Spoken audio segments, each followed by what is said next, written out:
Hello and welcome to draft number 5 on Magic Arena with Mike. I am joined again today by Mr. Bryan Butler, Hey there. and we are going through the next draft in my progression on the ranked ladder on Arena. So if you've joined us from the beginning, last time we had our first 7-0, and this time we open the frog. I love the frog. Yeah, I am going to take the frog every time I open the frog. Yeah, I've never been lucky enough to pick one frog, but frog is absolutely bonkers. Yeah, I am just a big fan of this card in general. This is the first time I'm getting a chance to draft it, but even outside of that, I just think the card itself is super cool. I really like it. So we're very happy to take the frog. This pack, on the other hand, has very like little. 3 playable Magic cards.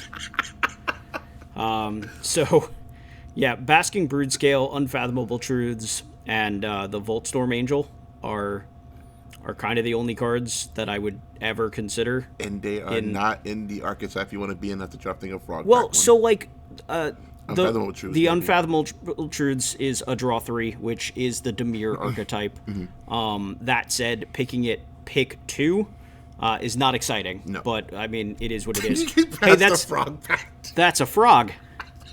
That's 2 frogs. We've got 2 frogs, Brian. Hey, we got 2 frogs. Brian, Brian, we have 2 frogs. That is 2 more frogs than I have ever registered in any of my decks in any of MH3 drafts. So notably here, Depth Defiler is a very powerful uncommon. We would be perfectly happy to take that. There is also the Drowner, exactly, as another very good card that we'd be happy to take. But none of it is going to make me happier than just slamming this second frog into my pile. 2 frogs. 2 frogs. 2 frogs. Yeah, that doubles my odds of casting a Psychic Frog on turn 2. Yes. So here, we are. You aren't getting me to budge from these 2 Psychic Frogs at this point. No. Which means I'm going to be playing blue-black. Absolutely. So we are going to look at the blue-black cards and kind of almost ignore everything else at this point.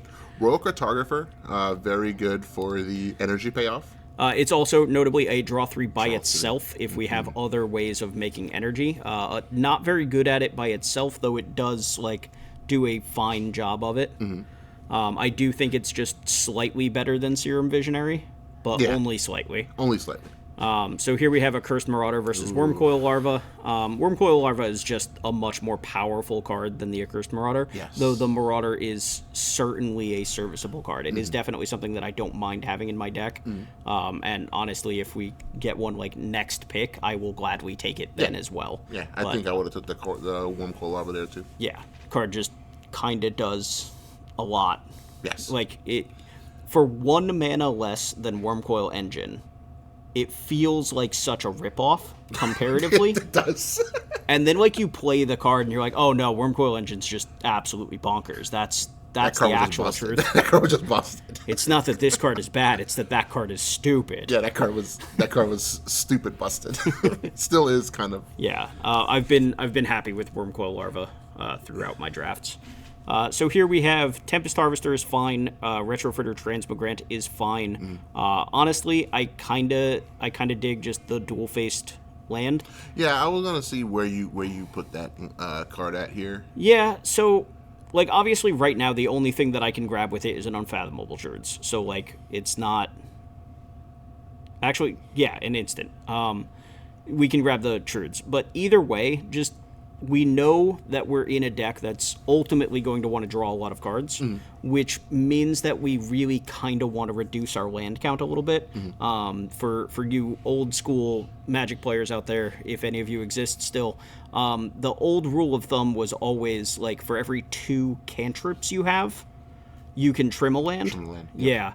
So we're still kind of holding to that logic to a degree. We'll gladly pick up some number of Tune the Narratives and be okay with it. We'll pick up, we have the Serum Visionaries that we will look to pick up at some point in the draft. And the blue-black archetype in general just has a lot of draw effects. So notably that last pick, Breathe Your Last versus something. I don't remember. I don't remember the card. Yeah, it was. Yeah, we're taking the kill spell. Realistically, we want we have 2 frogs. We want to play the frog on turn 2, and we want to make sure the frog hits. Yes. So if we can follow up the frog with a kill spell to make sure the frog hits, it's the old Delver tempo shell, right? Play this thing, make sure you don't block it. It replaces the removal spells in your hand by virtue of drawing more of them. Tempest Harvester is the only card that's on color here, so we're just going to take it. Just sending a very clear signal to our left, hey, you aren't going to get blue or black cards from this side. Unless it's a bad blue card, a Harbinger of the Seas, you can have that one. But yeah, Quest for the Necropolis also potentially playable in this deck. Psychic Frog discards a lot of our cards. It sure does. We're going to hit land drops by virtue of drawing more cards. So Quest for the Necropolis being able to rebuy something that we are discarding to maybe power up the frog is certainly fine. We're trying to send the signal that that red is not something we care about, although the Cranial Ram is pretty whatever. We could have taken kind of either the Modal Dual-Faced card or the Cranial Ram. Realistically, we're not looking to play either. And here's more red cards that we don't want. We're going to take okay. We take the Simulacrum because we did take the Cranial Ram, and on the random off chance that we get pushed out of a color, we're kind of developing a backup plan, though as you can see, we're putting it straight into the sideboard. Straight to the board, because we don't want to go anywhere near it. But if there's nothing in the pack that we're going to play anyway, take the thing that develops towards a game plan, even if it's not a game plan you want to implement. So, just waiting on the packs here. Our last pick, Cephalid Coliseum, is great. Yep. Hey, that's a Psychic Frog. Is that a frog? Okay. So, on this draft already, I am 20 or so drafts in myself, and this deck already has 3 more frogs than I have ever registered for any of my draft decks. What I know at this point is I want to cast Psychic Frog on turn 2 almost every one of my games. Absolutely. Shilgengar, very powerful top-end black card. Yep. 5 mana, 6/6 flyer. It has more text for reasons. It does have more text. In any case, we're in the blue-black deck. Having an evasive threat on our top end is kind of just everything we want. Yeah, and the tokens that he makes, if that ever is a thing. They also draw cards, so if we do have any of the draw 3 payoffs, the blood can potentially help with that. Yep. I would like at some point in this draft to pick up some either Transmigrants because they're good from the graveyard, they're good discard fodder for the frog. Oh yeah. Deep Analysis comes to mind. Deep analysis, and Psychic Frog doing the old Deep Analysis Psychotog impersonation way back in the day. 100%. So yeah, there's a couple cards that we're looking for that we want to keep an eye out for. Yep. Because of the shell that we've developed so far. But right now, 3 frogs with 2 Breathe Your Last. Couple removal spells. I think in a perfect world we pick up a few Wither and Blooms here. Yeah. Also a good card to discard to the frog. Absolutely. Hey, my opponent doesn't have any targets for this thing. Guess I'll just put counters on this frog and make it impossible. And there's a Wither and Bloom right there. Yeah, we just talked about it. Yeah, so Wither and Bloom, Sink into Stupor, Accursed Marauder, and Eviscerator's Insight are all certainly cards worth considering. Yes.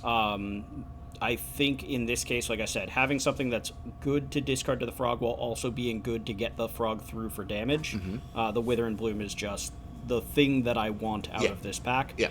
And there's a non-zero chance we wheel one of those other cards. Not tremendously likely, but possible. Yeah. That would have been a tough pack for me because I like both Wither and Bloom and Sink. Sure. Sink is a very good card. Yeah, it is. I agree.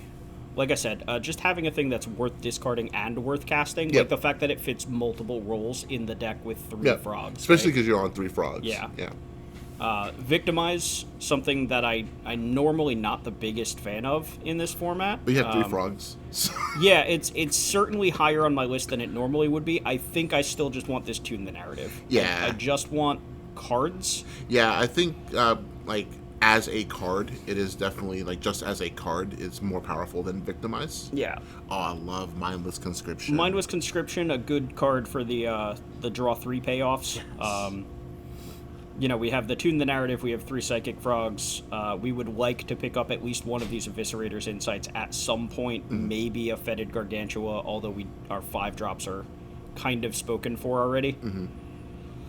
Glad to pick up a dual land here. The landscape being blue and black, just helping fix our mana, make sure we can cast our spells. Yep. We do have double Breathe Your Lasts, so the double black is going to matter. Yeah, double Breathe Your Last, the Silgengar, and the Worm Coil. Yeah.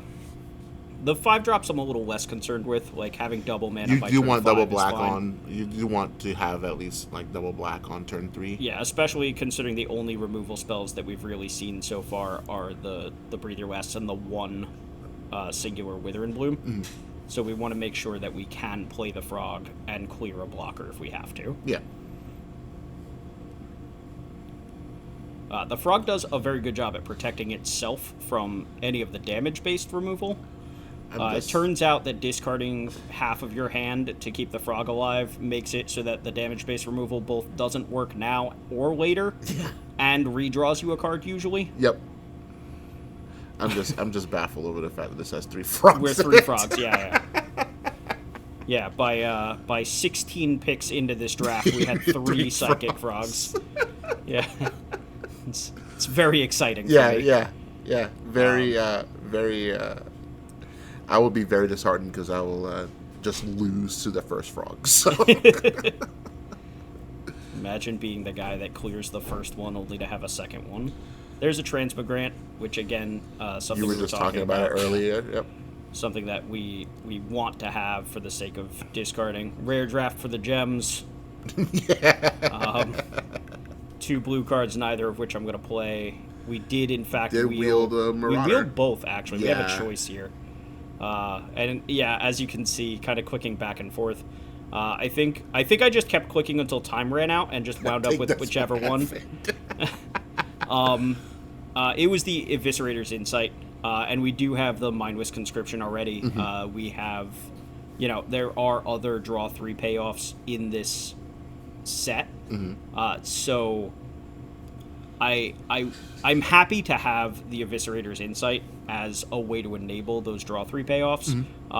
But yeah, the Accursed Marauder would have been just fine as well. Yeah. Like, I would not have been upset by either. I think, like, if I have infinite time to think about it, I think I might land on the Accursed Marauder. Clearing the way for the frog is a little bit more important than paying off the draw 3 stuff, I think. Yeah. But, yeah. So, a relatively easy pick there. We just took the second dual land. I'm reading that card probably for the first time ever. It's a commander card. Yeah, And now that I'm rewatching this, I still don't remember anything about it, so I'm going to assume it's as terrible as I assume it is. Yeah, it's nigh unplayable. Okay, good. So we have a Serum Visionary or an Etched Slith as the 2 real key considerations here. I'm leaning towards the Serum Visionary. I already have a lot of 2-drops, which is not to say that I wouldn't take more. I'll gladly take more 2-drops. Yeah. But with the Psychic Frogs being a discard outlet, just being able to have cards that just keep my hand full, like Serum Visionary, like Tune the Narrative, are kind of exactly where we want to be. Yeah, I value those cards higher than like the Edge stuff. The Edge stuff is still a very, very good card. So here we have the Horrid Shadow Spinner, which this card's a something. Yeah. I'm not sure how I ultimately feel about this card. It enables all of the draw 3 stuff just by itself. It's not card advantage, though. No. I don't know. It's interesting. So now we have Emrakul's Messenger versus Serum Visionary. I'm taking the Messenger here. Yeah, I like taking the flyer. We have a lot of ways to draw an extra card, and getting those tokens is going to be pretty big. Now we have a Tune the Narrative and a Wither and Bloom. This is I think close. it took me a second before I saw the Wither and Bloom. I don't think it's close. I clicked on the Tune the Narrative and then saw the Wither and Bloom. Okay. And oh, never mind. No, that's the thing. I want the thing. Is that another Wither and Bloom there? It is, which is going to very quickly wind up in my deck. Yeah, I need one Wither and Bloom for each Psychic Frog in my deck. Yeah. Naturally. So now we have a Condor, a Serum Visionary, and an Accursed Marauder, and I want to draw more cards. Like, that's where we're at. Yeah. Now that we've picked up the Emrakul's Messenger as well, Yep. hitting that second card is pretty important, Yes. right? So now with Tune the Narrative, double Serum Visionary, Tempest Harvester if we really want it to, we have a lot of ways of getting that second card for turn. Yeah. And again, that's a Volatile Stormdrake. That is a Stormdrake. 8. So this is the last pick of the pack, and we just get yep. Like, yeah, I don't even have many words for that. Like, I have 3 Psychic Frogs and a Volatile Stormdrake, and my 2-drop slot is absolutely slammed, and I'm thrilled about it. I will take the Vampire because it's better than these other cards. Yes. Happy to play it, not the most relevant. I am going to have to start making cuts here soon. At a glance, right here, right now, I think. What am I even cutting from this deck? The Gravedigg can probably go. Yeah, and there's another Serum Visionary, and we're going to play that. So we have 3 Serum Visionaries to go with our 3 Wither and Blooms to go with our 3 Psychic Frogs, which is just going to keep our hand full for forever. Yeah. Which is the point, right? Yeah. Now since you have all these, like, draw cards that just draws your extra cards and you get to keep your extra cards, the Horrid Shadow Spinner seems... Yeah, it just cycles... kind of meh. Well, it also... It cycles through things. So, like, we get to be a little bit land light by virtue of just having a lot of draw power, but our draw power is on our 2-drops and 3-drops, so we do need to find lands in the first place, right? Okay, yeah. So, yeah. So, here is Draftsmith, making its suggestions and saying that the Vampire is a little weaker in this deck than it is typically, which I can agree with. Quest for the Necropolis is not an overtly powerful card, and the biggest reason that I was looking at it is because of the frogs. I'm not overly fond of the card in general. It just kind of does nothing, and it's expensive, and if you top deck it late, it's terrible. So we're just going to look at what Draftsmith wants us to do and kind of have a look and see what we think about that. It wants us to play a landscape that's only one of our colors, and we have no reason to play colorless. So we're not going to play this landscape. No. Like, we're going to cut this landscape. Yeah. But, just kind of wanting to get a look at how Draftsmith would have wanted me to build this deck. From what it's suggesting versus what we've got sitting around, the only things that I'm really, thinking about are we're going to trim the off-color landscape, which leaves us with, 6, 13, 14, 15, 17 mana sources, which counts the Waterlog Teachings. But again, a lot of draw power throughout the deck as well. Yeah. So we could consider just trimming the off-color landscape and then bringing back the Transmigrant or the Vampire just for cheap card considerations. Lifelink can matter. The Vampire can just do good work. And but notably, the Transmigrant has very good synergy with the Frog, though. It does. I agree with that. The issue is the Frog also wants us to be exiling cards to make sure that it's hitting. So, kind of 6 of one, half a dozen of the other type of a thing. Yeah. What's notable about the Vampire is specifically that we have the 3 Wither and Blooms there, which means we can trigger that menace more than once. More than once. Yeah. So for just a 2-drop that has lifelink and then being able to give it menace repeatedly can put us into games that we're maybe getting behind in. Ultimately we are kind of a tempo deck rather than an aggressive deck or a control deck in this case.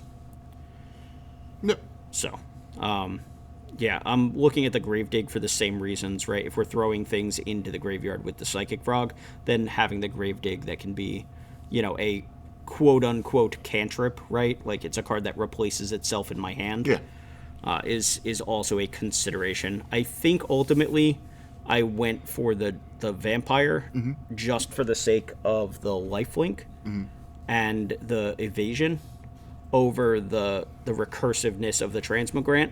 This is the kind of deck where I'm going to be able to use my mana a lot. Yeah. And so having 4 mana for the Transmogrant, while a good synergy with the Frog when I'm discarding it, I'm not convinced that I'm going to have the time to be messing around with it.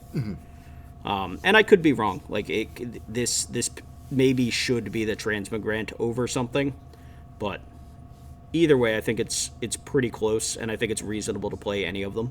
Yeah, I agree with that. I think you could make a pretty solid case for the quest for the Necropolis, the Transmogrant, the Gravedigg, or the Vampire, if you were willing to trim a land. And again, with how many cards this deck is looking to draw, I'm more okay trimming a land than I am in a normal deck. Also, worth pointing out, we are playing best of 1 on Arena. We are. And the hand smoother exists. That's true. It is a thing that is true. So. That is true. Yeah. So it is just something that's worth taking into account. So this hand is good. It's fine. We don't have a Frog, which is sad, but, we have 3 of them to draw to. Yeah. And yeah, I think just get the dual land down. We do have a double black card in our hand, so I do just want to get this dual land down to make sure that we can hit it. Drawing another land immediately after is not my idea of a good time, but it is what it is. Yep. And we're just going to play this Emrakul's Messenger, and yeah, we'll go from here and see what happens. Definitely the better 2-drop to play here on an empty board than the Volatile Storm Drake. That Emperor Bones is potentially a problem, so...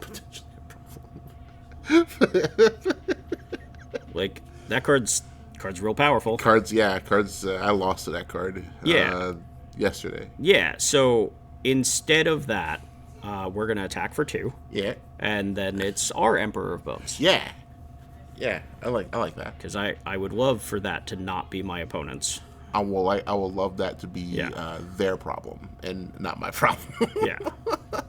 Yeah, now notably we do have the option. Like, we could have just killed it, right? But I think that just having it is going to be better. Definitely think having it's better. Opponent is showing me black-red, which is good removal. We can adapt the Emperor of Bones ourselves pretty easily. Sure. Yeah, okay. They killed the thing. They did it. So, and we still do have the kill spell. We're still, moving towards this Shill Gengar. So, we're just kind of going, just moving along. Another 5-drop. Another 5-drop. I think that's both. We have one other 5-drop in our deck. So, like, in a perfect world, we draw something that we can cast this turn. But that's not the world we live in. So, opponent looking for lands potentially. Yep, hit the land, make 2 spawn. They're attacking, we're killing their thing. And by that I mean our thing. So, we full traded. So, in for 2, and then I think we just want to jam the big dumb flyer here. No, we play the Wormcoil Larva. Not sure about this. I think... So, my thought process here was that my opponent is playing black-red, and they have only shown me 1 removal spell so far in the color combination with kind of the most removal spells. So, I think I was thinking, let them use a removal spell on this thing that's resilient to removal spells. Yeah. Rather than expose, the demon. Yeah, I thought the same thing. Because it was like, if I play my Wormcoil Larva here, even if they remove it, I still get a 1/2 and a 2/1. Yeah. As opposed to if I play the Shill Gengar, they remove it, and then I get nothing in return. Yeah, that's kind of where I was at. So I'm willing to just kind of trade off these Wormcoil Larvas here. Yeah. I do have the Wither and Bloom, so I can clear, the Death Touch half if I have to, or the Lifelink half if I feel like it's a problem. Right. And so far, my opponent hasn't shown me any pressure per se, and we're currently sitting on 8 power worth of flying, with a kill spell in our hand. We're also halfway towards Delirium, I think, with Cephalid Coliseum. So we're at 4. By Delirium, you mean Threshold? Yeah, same thing, except not the same thing at all. Yes, Threshold. Thank you. I apologize. I play too much Modern, and only one of these things matters. Yes. All right, so opponent It's very powerful. using their bug to make an Ironworks. Yep. They get to attack for free because they have the Death Toucher. Yep. I think I just trade off the Death Touchers here. Yeah.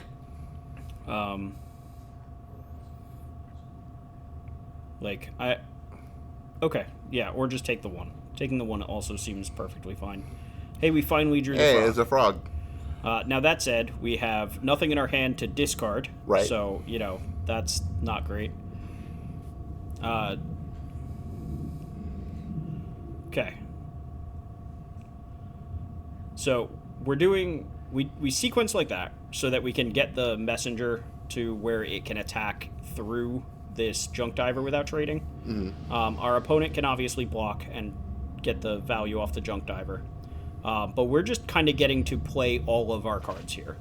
We got to crunch in for a ton. We have cards in our graveyard that we can exile to the Psychic Frog, which means it's functionally a 2-power flyer next turn. Whatever we draw, we can discard, and then we have cards to exile. Yep. And then we're not scared on the ground. We've cleared the lifelinker, so our opponent is kind of stuck where they're at, for lack of a better term. And a tutor that takes 3 turns to do it and potentially costs them life does not impress me on a board where I'm trying to kill them. That is the creation of Avacyn, Yeah. right? Yeah. So, Chapter 1 is go tutor for a card. Yeah, so... Now, notably, the Frog and the Cephalid Coliseum aren't exactly friends. No. But honestly, that's not really what we're concerned about here. Not in the slightest, no. So, opponent used their black mana last turn, so they couldn't put a counter with Wither and Bloom. Not that I think the counter matters tremendously. Whatever they put it on is a chump blocker. The Death Toucher obviously can trade. I left the Worm Coil Larva in my deck, even though I don't have any Reanimates. Considering the fact that my opponent has shown me Emperor of Bones, I maybe should have exiled the Worm Coil Larva, just in case. But that's okay.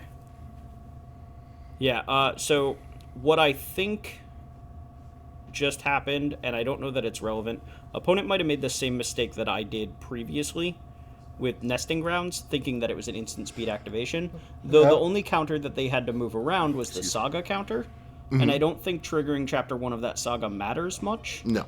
So I'm not sure if that was just like they thought they could do it at instant speed, but I don't know that it matters anyway. I think the attack all there, prompts the concession regardless. Yeah. So notably, Game 2, on the draw. Were we on the draw last game? No, we were on the play last game. Okay. Game 2, still no frog in our opener. Very sad. No frog off the top. No frog off the top. Still very sad. So we can get down the dual land, or we can just try to tune the narrative this turn. I just want to get down the land. Yeah. We're a land light deck, but we are also a deck that's going to use a lot of its mana every turn. So, even if we're not doing much here, just get the dual land down, make sure that we can cast whatever spells we draw without issue. Opponent plays Serum Visionary. So they went tune the narrative on 1 into Serum Visionary on 3. We're going to go tune the narrative on 2 into Serum Visionary on 3.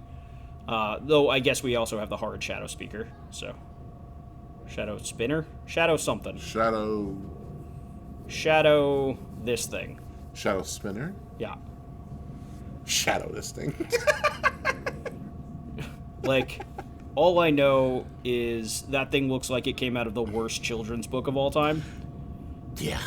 And I kind of love it and I kind of hate it. Yeah, if someone showed me that if I was like a 5-year-old, Yeah, I will be terrified. I'd be not thrilled. Yeah, I know.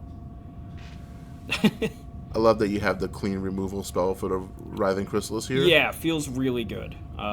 So what I think I want to do here is attack in with the Shadow Spinner and see if I can get my opponent to pop one of the tokens before I use the removal spell. I don't really care if I gain life, and I don't really care if I hit them, if I can reduce their resources and still get the kill here. But we drew Wither and Bloom for turn, which means we can potentially double spell. So we get to loot 2 just by virtue of attacking. We're going to discard one of these lands. We want to keep one for next turn, but we're going to discard one. Yeah, we have 2 Serum Visionaries. They're a little bit slow for our hand at the moment. Next turn, yeah, they just chump block, which is fine. They sacrifice their thing to the Chrysalis. The Chrysalis gets bigger. Totally good. So they have a bigger Chrysalis. We're okay with that. They didn't get their Chrysalis into combat, so there's no way we're quote-unquote getting them with the Breathe Your Last. And I'm just kind of deciding if I want to like do it now or later. And yeah, I think I like this. We can just Emrakul's Messenger here. Yep. And have the Wither and Bloom up. Or the Eviscerator's Insight up. Yep. And there's no like... We don't need to Breathe Your Last on the Chrysalis right now. No. You're not under a whole lot of pressure right now. Like, they are potentially attacking for 6 here, which is not nothing for sure. Yeah. But, again, I think I'm pretty okay with it, so we'll see. We'll see what happens. Having the Messenger down means next turn we can follow up with the Visionary, which draws cards, which triggers the Messenger, which gives us chump blockers. And we're just kind of, like, getting this line of nonsense moving. Line of nonsense. Like, at the end of the day, our hand just kind of dirtles a little bit. Yeah. Only attacking with the Visionary is a little wild to me. I'm not sure what exactly. Yeah, I think I crunch in with the Chrysalis there too. They might be worried about blocking, but like they're also not under a tremendous amount of pressure, so I'm not sure. So they go for Horrific Assault. We're going to just sacrifice our guy, draw cards, triggers the Messenger, gets us a thing. We could have Wither and Bloomed on the Chrysalis, which bricks the Horrific Assault, but it doesn't kill it. Right. And I'd rather just get my card draw. Yeah. And have the kill spell left over. Yeah. Than worry too much about. Yeah, we're in the same boat here. Yeah. So, this turn, we can go 3-drop, 2-drop. Yeah, I think now is the time we just want to get this thing out of here.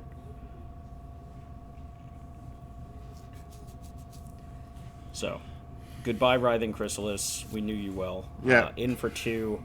And then we still have 2 mana open, which is... Well, actually, we have 3 mana open if we want it.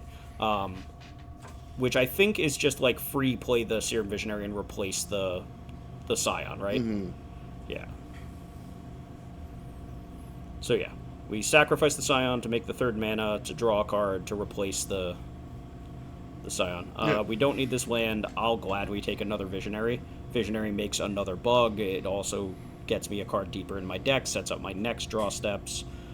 Realistically, the only thing better than the Visionary here, it would be like a Psychic Frog. Since our hand is still full, we have removal spells to force it through. And our opponent is starting to get low on resources.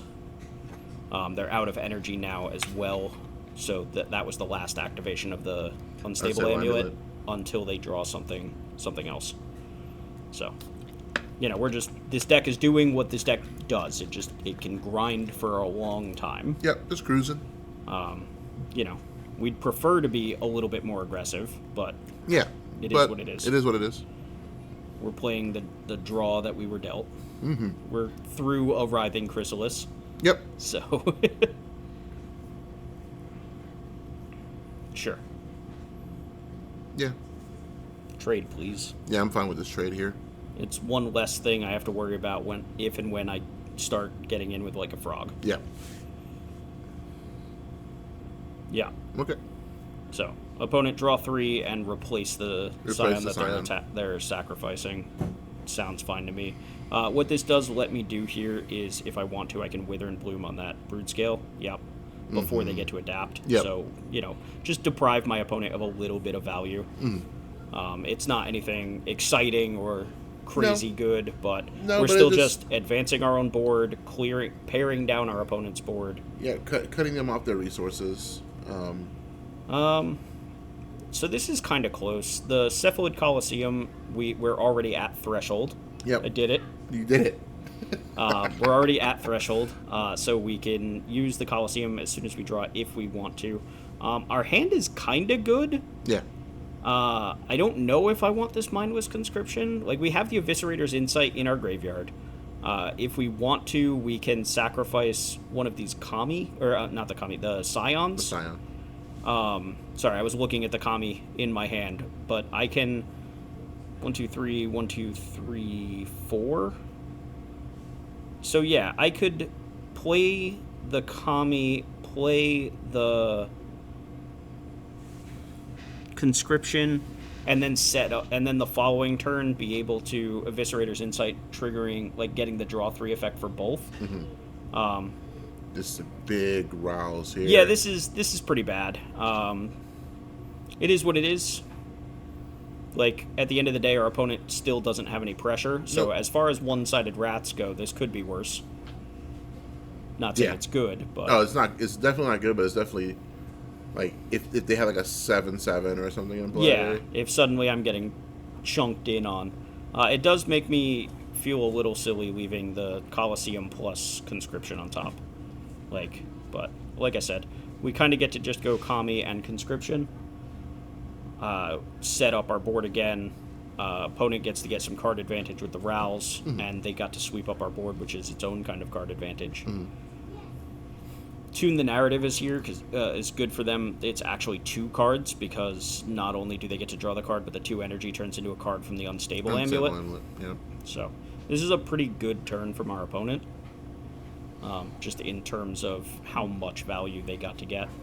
Yeah, very good follow-up turn after casting the Rouse last turn. Yeah, so now opponent has 5 cards in hand plus the exiled forest. I think. Yeah. Like. Versus. Ooh. That's a big. That's a big body. thing. That's a card. That's a big body that I can't breathe your last, which is unfortunate. Yeah, there's like hope to like block it with the Death Touch Kami here. Yeah, we can do that. We can also, if we want to, pop this Cephalid Coliseum.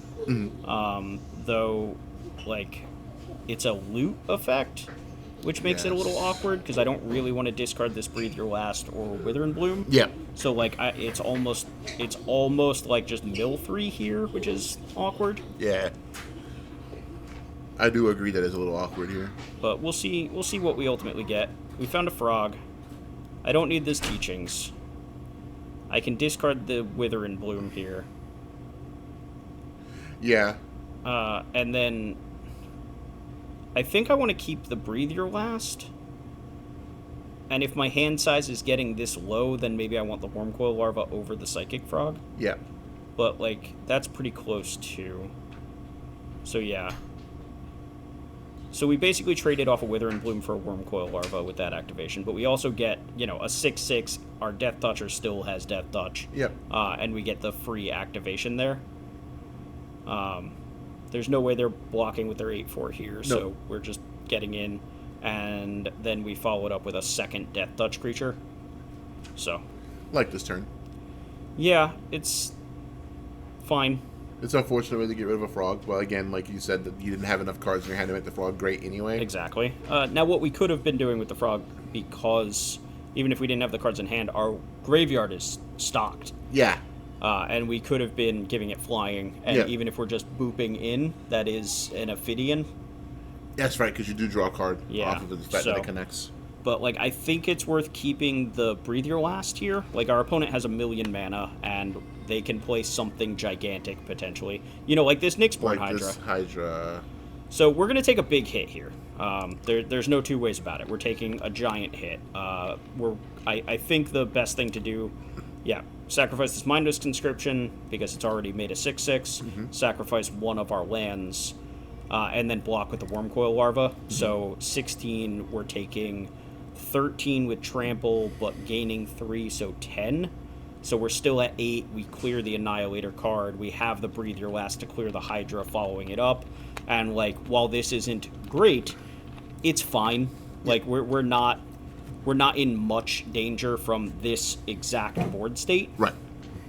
We still have 2 Death Touch creatures, so this weird isn't doing anything. Right. We have the Wither and Bloom if we really want. We can attack for 6 here, which, our opponent has gained a bunch of life. They gained 9 off the breaker, I think. They did gain 9 off the breaker. And the fact that they're, like, still at 20, we're attacking with a big old 6-power creature. Yeah, he's nothing to, like, laugh or scoff at. So, I feel pretty okay in this spot. Like, that was a big turn from our opponent, and we managed to weather it and come out okay. We'll happily trade off our Death Touch Worm for this weird, given the opportunity to do so. Yep. We're getting a little lucky that our opponent has drawn lands. And an empty Titan's Vanguard. Yeah, but, like, these big things are only scary because of the trample since we have the Death Touch cards already available. Like, they're choosing not to attack with their weird because they don't have a good attack. They really don't. They can't, yeah. We can attack with the 6/6, and if opponent tries to trade, we're very okay with that as well. Yeah. And, again, we still have these Death Touch creatures, so... For what it's worth, the Worm with Lifelink also, potentially gives us a little bit more of a cushion than we're already looking at. Unfortunately, I don't have a way to grow my creature big enough to where it, like, trades with both in any way. Draw 3, that's a free activation of the Kami. Yep. We found another frog, which is nice. Does that do it? -3/-3, that they have 9. So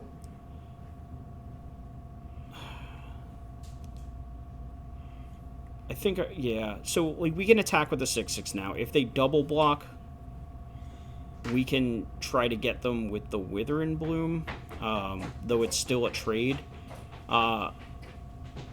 So I think what I'm supposed to do here is, I was a little too hasty with this.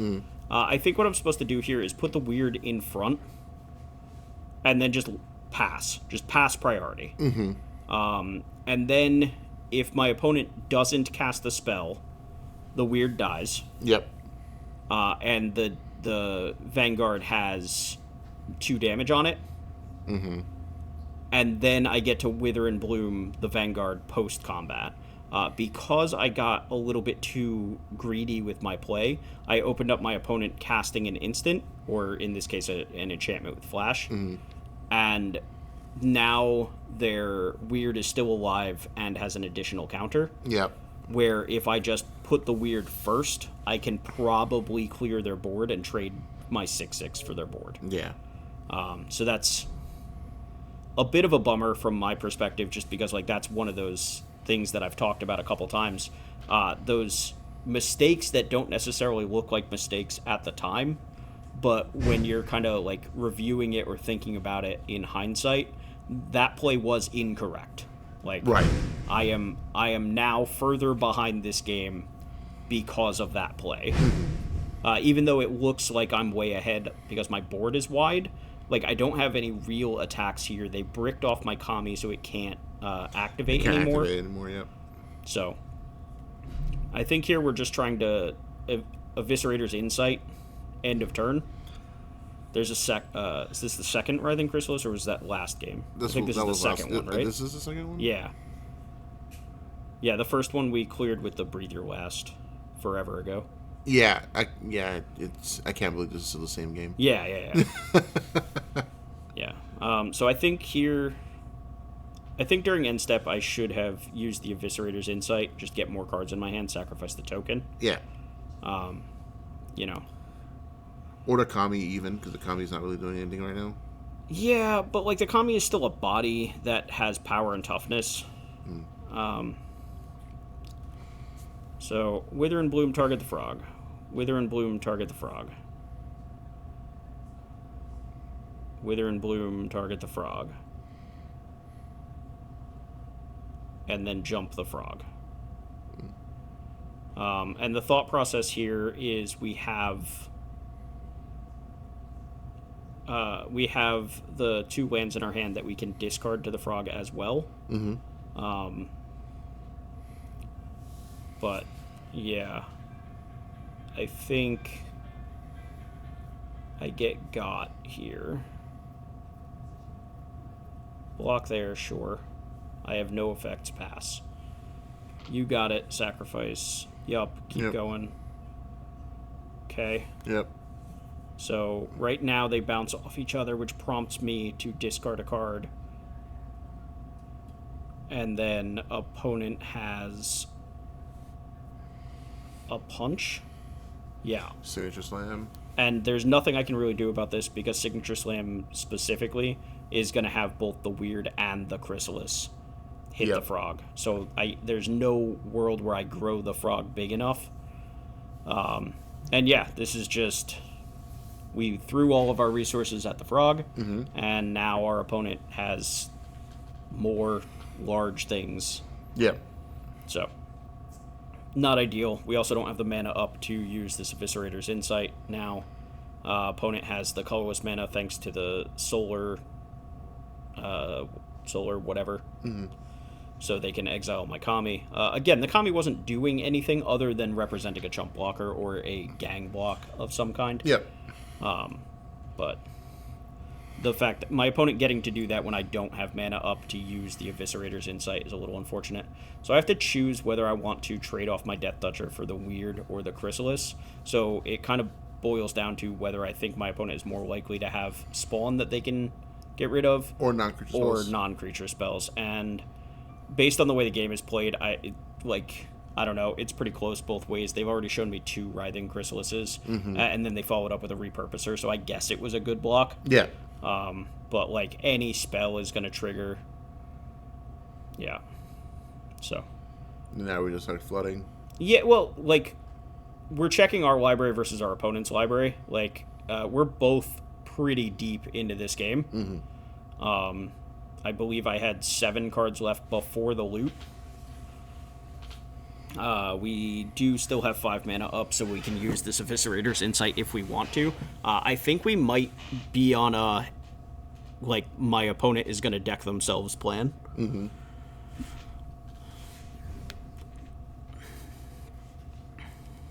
So, yeah, opponent can pretty freely attack here.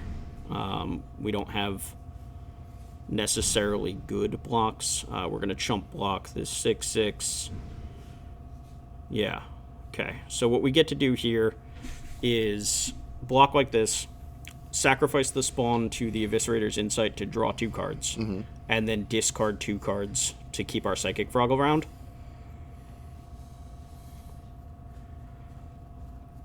Notably, I think this puts me to 4 cards left in library.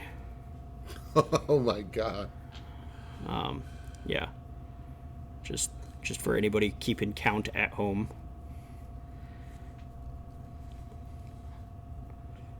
Yeah, 4 cards left in library. Opponent has 3 cards left in library. So like I said, we're just on the... Well, as long as we don't die, our opponent is very unlikely to be able to kill us. Drowned Yard Lurker, another big body. Looks like killing the Writhing Chrysalis was the correct call. Yes. This Shilgengar, suddenly, this is, that's a good draw. Yeah, we have a game. No, so, alright. So, yeah. I say no attacks and pass. Yep. And this is incorrect, okay? My opponent is at 12, and I have a Psychic Frog with 3 power, and I just played a Shilgengar, right? My opponent only has 2 creatures that they can attack with, and I have 3 blockers back besides the frog and the Shilgengar. Let's pretend they don't exist for blocking purposes. I should have given the frog flying and attacked with the frog and put my opponent to 9. And then I have 9 power worth of flying on the following turn, and they die in 2 attacks. I was so caught up on the they're going to deck before me plan that for whatever reason, I just didn't see it. So we went chump chump. We're not drawing a card with the Tempest Harvester, even though we could. That's not what this game is about. Right. We will just sacrifice them and get some blood, I guess. This thing says sacrifice blood to make it to do something, right? So, we're not doing anything else with them. Sacrifice 6 blood tokens, return creatures from the graveyard. There is a non-zero chance that we wind up doing that. Right. Here's some more things that don't really matter. Here's a life-linking blocker. So now we have 2 life-linking blockers, by the way. That's right. Yeah, you said the life-linking one. Yeah, so we realize that our opponent is at 12 and attack for 6 here because we kill them in 2 turns with the 6/6. But we should have attacked with the frog last turn, and then they are just dead this turn. They're just dead. So opponent gets 1 turn to try to kill me that they shouldn't have gotten. And, we've talked about it before, and I'll talk about it every time it comes up. It's these decisions that we make in our games that even if we win the game with the bad decision, that doesn't justify the bad decision. Because if you make that same decision 10 times in a row and win a couple of them but lose the rest, it's still because you made a bad decision. Right. Winning despite a bad decision is all well and good, but you can mitigate the games you lose by realizing that you made a bad decision in the first place. So yeah, opponent has a kill spell here. We lose our vampire. They don't, however, have any energy, which means they can't replicate it, which super matters, because if they could have cleared both of our lifelinkers, we would have died this turn. Right. So, like I said, giving our opponent a turn gave them potential outs. Like, what if that last card in their hand was Tune the Narrative? They could have drawn the last card in their deck, gotten 2 extra energy, then used the Reiterating Bolt, cleared 2 of my blockers, and I lose this game because of it. As it is, we go chump chump, and opponent is dead to our flyer. So, we win this game. This game was a slog. Like, opponent was down to the last card in their deck. We were down to the last 2 cards in our deck. Yep. This game was an absolute slog. But we gave them a turn that they shouldn't have had. Right. And it almost cost us the game. So, yeah, that game was wild. Crazy. Yeah, that game was crazy. That was a long, hard-fought game, and I made some mistakes at the end that, maybe cost me. But hey, double frog in your opener. Double frog. We get a frog on turn 2. We get to do it. We're even on the play. We get a turn 2 frog on the play. Feels I'm good. so excited. Feels good. I'm so excited. Here's this land. Frog. Go. Your turn, opponent. Beat this frog. All right. What do we got? Galvanic Discharge. That, in fact, kills a frog. Expel the unworthy. Okay. All right. All right. Well, Anyway, here's a frog. yeah, beat the second frog. Please beat the second frog. And by please beat, I mean please don't beat this second frog. Okay. All right. What do you got? Don't do it. Don't do it, opponent. Okay. All right. That does not kill my frog. That does not kill a frog. All right. We're going to trade this Wither and Bloom for the next card deeper in our deck. Hey, blocker. Please don't. Frog. Woot. All right. Pass the turn. Hold up Wither and Bloom. Hold up Tune the Narrative. Mm-hmm. We vibing. The second frog gonna do some work. The second frog. All right. We will take 2. Pyro Surfer. Yeah, you got it. I accept the terms and conditions. Fanged Flames. All right. Discard 3 cards. Yes. Heard. So what do we keep here? So we're going to cast the Tune the Narrative, right? Yep. Because we just get more information, plus some energy banked. So what card do we want to keep here? I am of the mindset that I want to keep either the Breathe Your Last or the Wither and Bloom. And I'm not sure which. The Wither and Bloom is more mana efficient, right? But the Breathe Your Last is unconditional. Opponent is on a Boros deck, so at least from what we've seen so far. The Wither and Bloom also can give us value out of our graveyard. So, yeah, I think I definitely like the unconditional. Like, hey, get out of here! I don't care what your power is. Yeah. It's definitely more relevant if you see like red green because you have cards like Wrathing Chrysalis in that things that you spot. need large scale numbers to actually beat. You have a guy. Let's see, like now, if you would have kept the Weathering Bloom doesn't get rid of that guy. Right. True. So it's a good thing that you kept the unconditional. Hey, this thing is gone. Yeah. And turns out our opponent wants to try to attack. So, kill this thing. But like you drew another Withering Bloom anyway. Correct. So. All right, chunk it.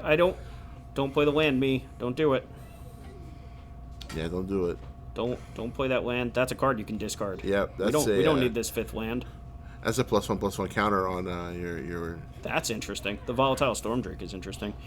So for what it's worth, I don't think we care to play the Stormdrake right now. I don't care about that Pyro Surfer. Nope. I don't really want to give them a flying blocker. Nope. They are on what is functionally a 2-turn clock. Yep. And we also still have a kill spell left over. Yep. In the Wither and Bloom, and a swamp that we are quite happy to discard to this frog if we need to grow its toughness. So, frog is so good. Yeah, opponent's already. Yeah, they tried to kill it. They killed the first one. Yep. They successfully killed the first one. Yep. And then they tried to kill the second one, and it didn't work. And it's already drawn us back 2 of the 3 cards we discarded to it. It just shows you how important unconditional kill spells are. Absolutely. Over like the damage kill spells in this format. Yeah. That said, Wither and Bloom, very good. Very good. Cleared blockers out of the way, made sure that we were going to win combats, and was something that we could use from our graveyard. So this hand is okay. It's fine. It's not exciting. Not exciting, but it's fine. You got plays you can make. Yep. Dual land. Into Cartographer, probably. I guess it depends how our opponent starts. Yeah, no 2-drop, so Cartographer. Yeah. If we went like Guard Dog there. Right, then we'll just Wither and Bloom, and then turn 3 potentially Cartographer plus a land to get the immediate energy off of it. But Guide of Souls, that thing is going bye-bye. That thing has to die. That thing is going bye-bye. Yeah. So, yeah. Land for turn, trigger, make an energy. Easy peasy. Yep. So, we can just clear the Guide of Souls. Alternatively, we can play this Messenger and tune the narrative. Yeah. Which lets us, get more energy, which is getting us closer to drawing 3 cards. And then you make a spawn. We make a spawn. Which drew you into another way to get you a spawn next turn with the Serum Visionary? I do now. I can now with the Serum Visionary.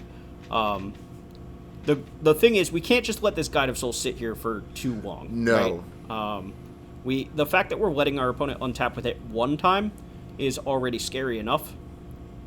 And I am certainly not in the business of wanting them to untap with it more than once. But this Oozewag is a pretty good follow-up from them, too, because, my board is not large. My board doesn't block a whole lot. No.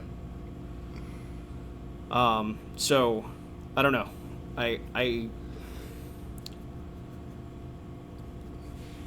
Yeah. We get to attack for 2. Yep. That's the easy part of the turn. So let's attack for 2, and then we'll figure some things out. We can Serum Visionary to just find another blocker. We don't do anything. So what that means, if we're not doing anything during our turn, it means obviously we're not Serum Visionary. Right. The rest of our hand is all instant speed. So I'm pretty sure this is see what our opponent wants to do and just react to them. Right. So opponent goes to adapt the Oozewag, which means we're casting Breathe Your Last. The Guide of Souls gets to survive another turn, which, again, I'm real nervous about. Right. But, like, if opponent wants to spend their turn adapting, then Breathe Your Last to clear their thing. They don't have any real attacks here. Like, they can attack for 1. That's fine. Yeah, totally fine. We block with a 1/3. Nothing happens.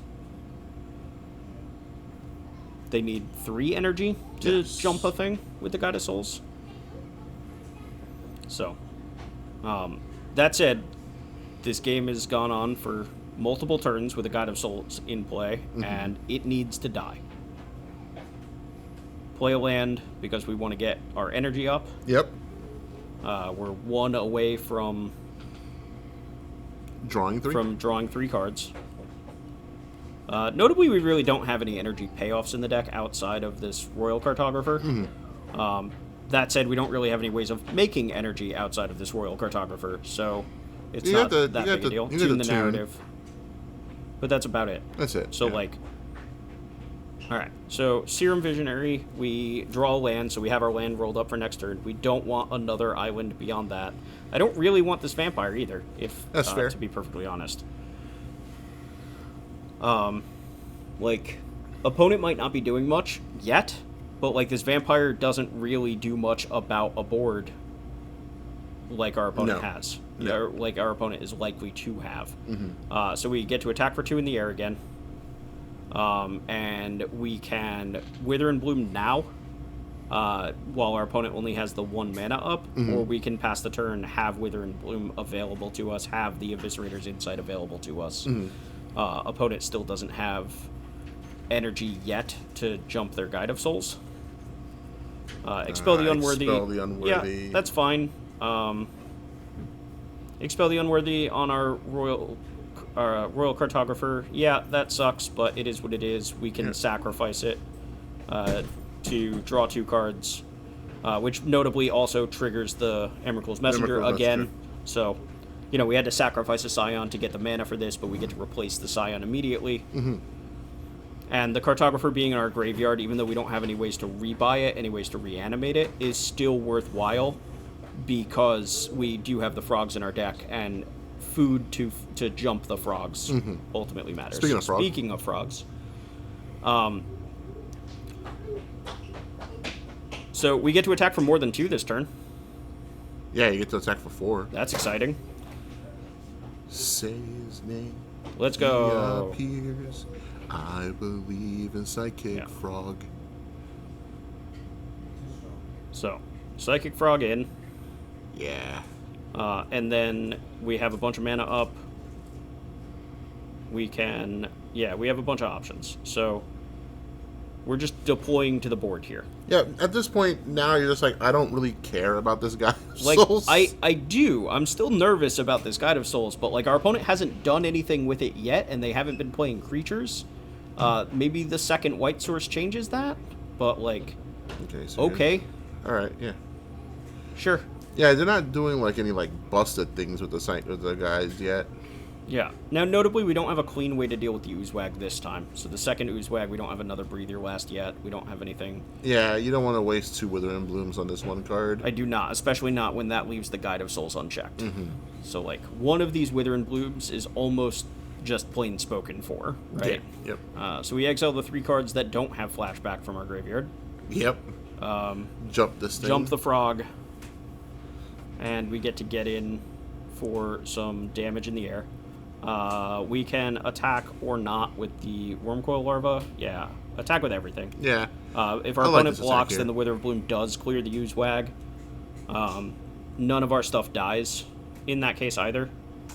So, block here, Wither and Bloom. Now our Serum Visionary eats the Oozewag.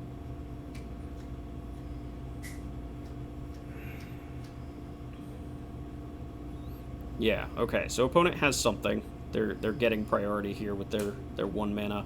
Yeah. They have a Flare of Fortitude. So we get to get rid of the Guide of Souls. Yeah. Which is great. But our Serum Visionary is getting eaten. We're not getting the kill off of the Wither and Bloom. We do get the rest of we do get the rest of this combat through. That card seems so weak to me. Yeah, I'm not a big fan, but like they did just save their guy. So you don't take damage this turn either with the Fortitude? No, they took damage. Did they? It looked like they were at 14 for a couple things hit them, and they're still at 14. No, they took damage. We're up to 24, so that only happens if we gain life, right? So, but yeah, so they're their life total can't change. Oh, really? Yeah, it says says so we until still have end the of life turn, link, but your their life total doesn't can't change and permanent Wild. control. Okay, so it's a little better than I thought, but Sure. it's still So they bricked a comp. So they basically fogged. Gained 6 life, killed a Serum Visionary, counterspelled a Wither and Bloom, but it cost them a Guide of Souls and the card out of their hand. Mm-hmm. That's not terrible. No. This Witness being able to rebuy the Guide of Souls if they want it is something too.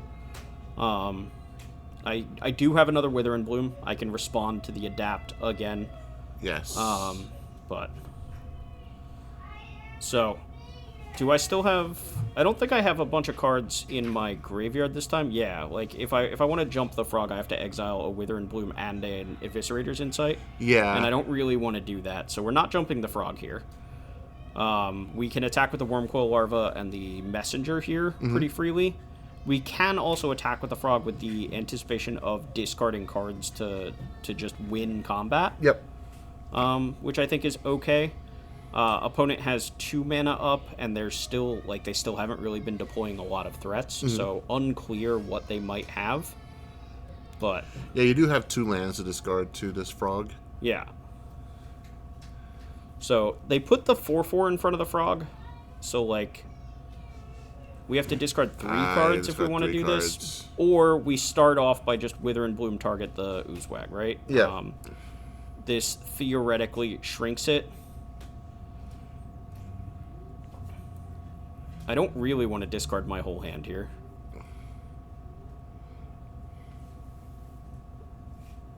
It's also, like, maybe I should have played the Serum Visionary pre-combat. To get, like... Just have more information. Like, it does cost me 3 mana, though. I don't know. I think I should have played the Serum Visionary. Because, like, if I wind up having to discard it here, I'm a little annoyed that I don't get the card draw off of it. You know, I would have had more information. Opponent really, like, thinking about this. Yeah, he's so really, I mean, at this point, it's they like, can adapt, but that doesn't do anything right now. They can't adapt. Okay, so there you go. Collective resistance, so they have another hexproof effect. So now my Wither and Bloom is gone. They still have a 4/4, and now I have to discard my whole hand if I want my frog to win this fight. Yeah.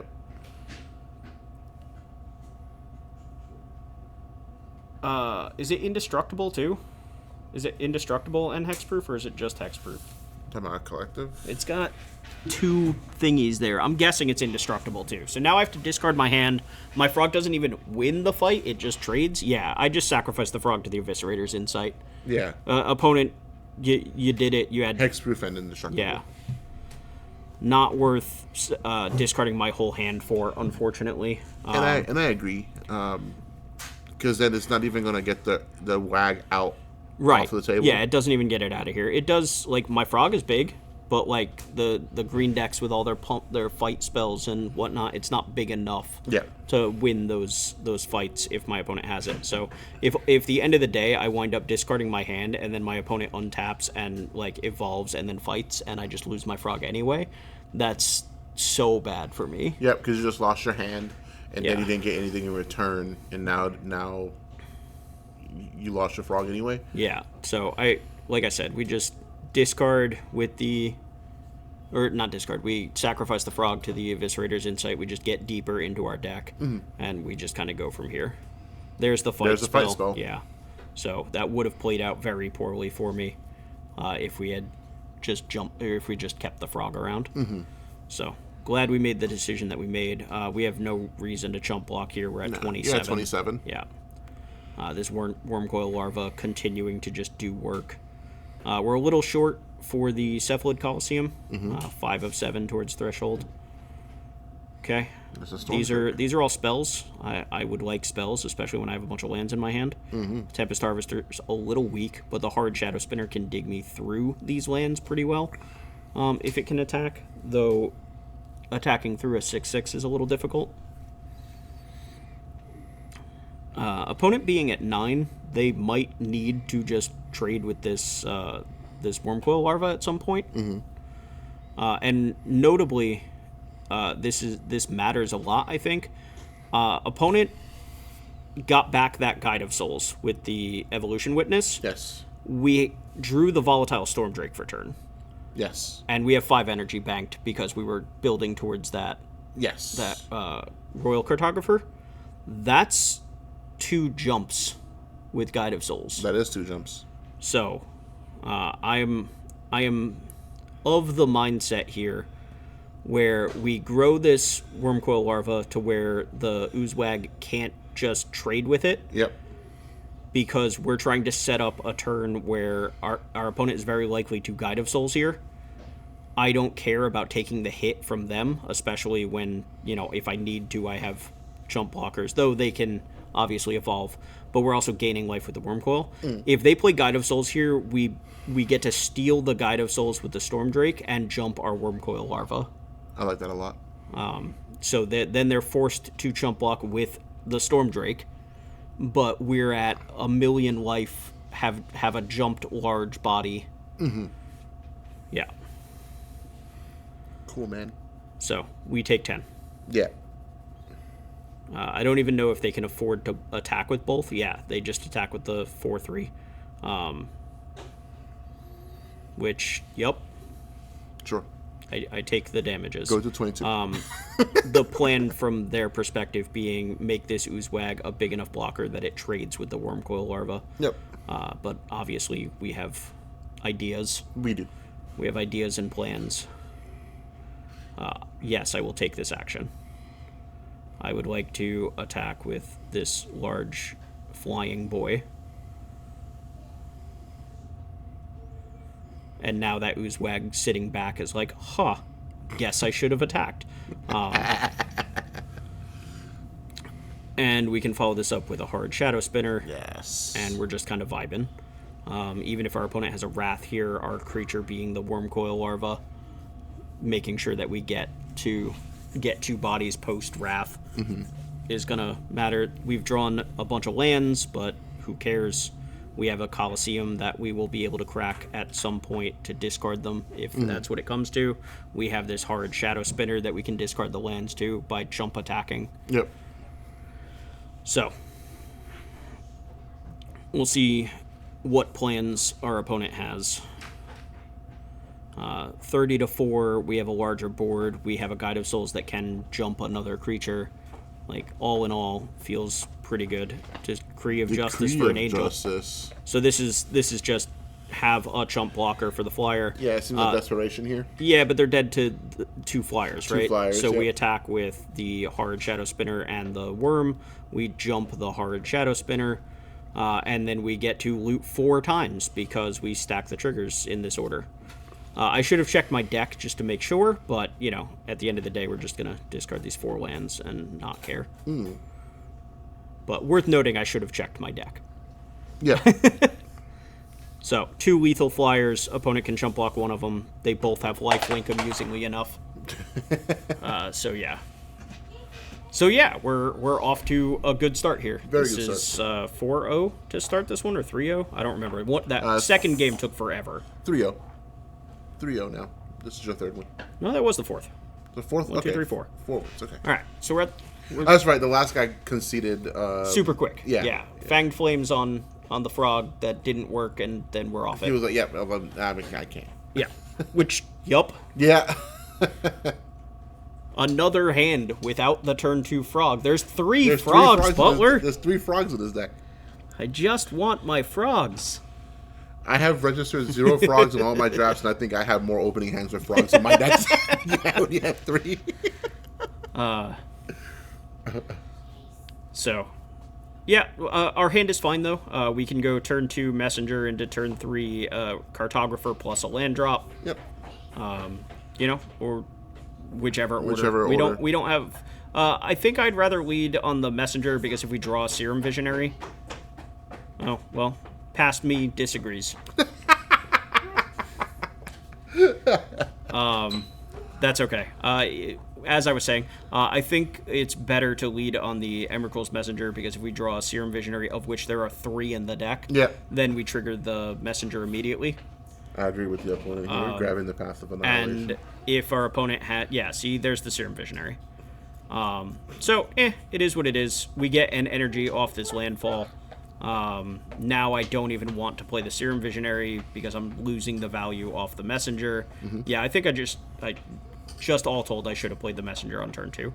More damage, opens up the draw of the Serum Visionary, which ultimately is what I had. Just a slight missequence. Opponent is playing a Path of Annihilation on turn 3, which is probably awful for me. Probably. I'm not convinced that card's beatable. That card is a something. That card is definitely a card. Yeah. So, anyway, in for damage. No, we wish that Volatile Stormdrake can just steal permanents. So give me your Path of Annihilation. Bro. Doesn't do anything for me, but... Yeah, but you can't have it. But you can't have it. Because you're probably casting giant Eldrazi things. Exactly. That's a lot of lands. That is a lot of lands. I don't really want these at all. Yep. Lands to the bottom. Make a deuter. That's it. That's the turn. All yours.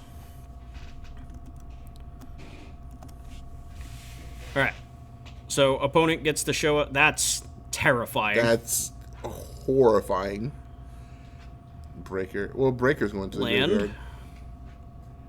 Oh. We're so dead. Yeah, that's so many spawns. That's a K command hanging out over there, too. Sure, all this is going to the graveyard. Who cares? They're getting 5 Birds of Paradise. Yeah. 1, 2, 3, 4, 5, 6... 11 mana next turn? Easy. No worries. They definitely didn't do this for a reason. What could possibly go wrong?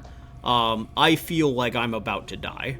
I'm going to attack with my things. My opponent isn't going to care and take some damage. I feel like you're about to get Emrakul. So this was turn 3 Path of Annihilation. This is their turn 4. Yeah. So turn 5... Emrakul? Turn 5 something. 7, they have 12 8, 9, 10, 11. They have 11. 11 mana. They play on land. Yeah, it's an Emrakul. Oh. That's right, because you can tap and sacrifice them. Yeah, you sure can. So they can. have a lot more mana than I thought they did. So yeah. I'm going to sacrifice the spawn. Yep. So they can't have it. Yep. I'm going to Eviscerator's Insight. I should Insight the Cartographer here, I think. They can have the Serum Visionary. See, this is a mistake. If I had Eviscerator Incited the Royal Cartographer, then the Emrakul's Messenger triggers and I make another spawn, which gives me 5 mana to flashback the Eviscerator's Insight. And then I can sacrifice the Emrakul's Messenger, which means I'm passing off only a Serum Visionary and I have 2 more cards in my hand. Then I understand that there's an Emrakul that I can't target with anything in my deck anyway, and I'm going to lose this game, but it was still a mistake. And pointing out the mistakes is important.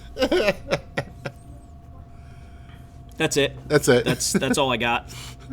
Yeah, because it's protected from I can't even Volatile Stormdrake it. Yeah, because that card's stupid. Yeah, if I could Stormdrake this thing... If I could Stormdrake this thing and just, not pay energy and kill it, and they have a Stormdrake, I'm still gonna lose this game. But I can't even do that. Yeah, this is... Yeah, there was a draft that I played I think a week ago, and I pack one, pick one, then Ulamog. So I was an Eldrazi. Yeah. And I had a big old board, and I was like, sick. I just cast Ulamog. Yeah. And my opponent goes, good game, because I'm thinking he's going to lose. Nah. He drops Emrakul, and I'm like, oh, okay. yeah, you got it. Yeah, okay, you got it. Yeah. So... Yeah, that's a big old flyer. Yeah, I'm not sure. I'm just, like, flabbergasted at this point. Like... That's, yeah, they hard cast Emrakul, the 12 mana spell on turn 5. Turn 5, yeah. So. Yep. Yeah, you're talking about it in the... Yeah. Here's a Titan's Vanguard. Yeah, now it's the 13-13. Yeah, you got it. Get me out of here. Yeah, Get me out of here. Oh, cannot get out of this game fast enough.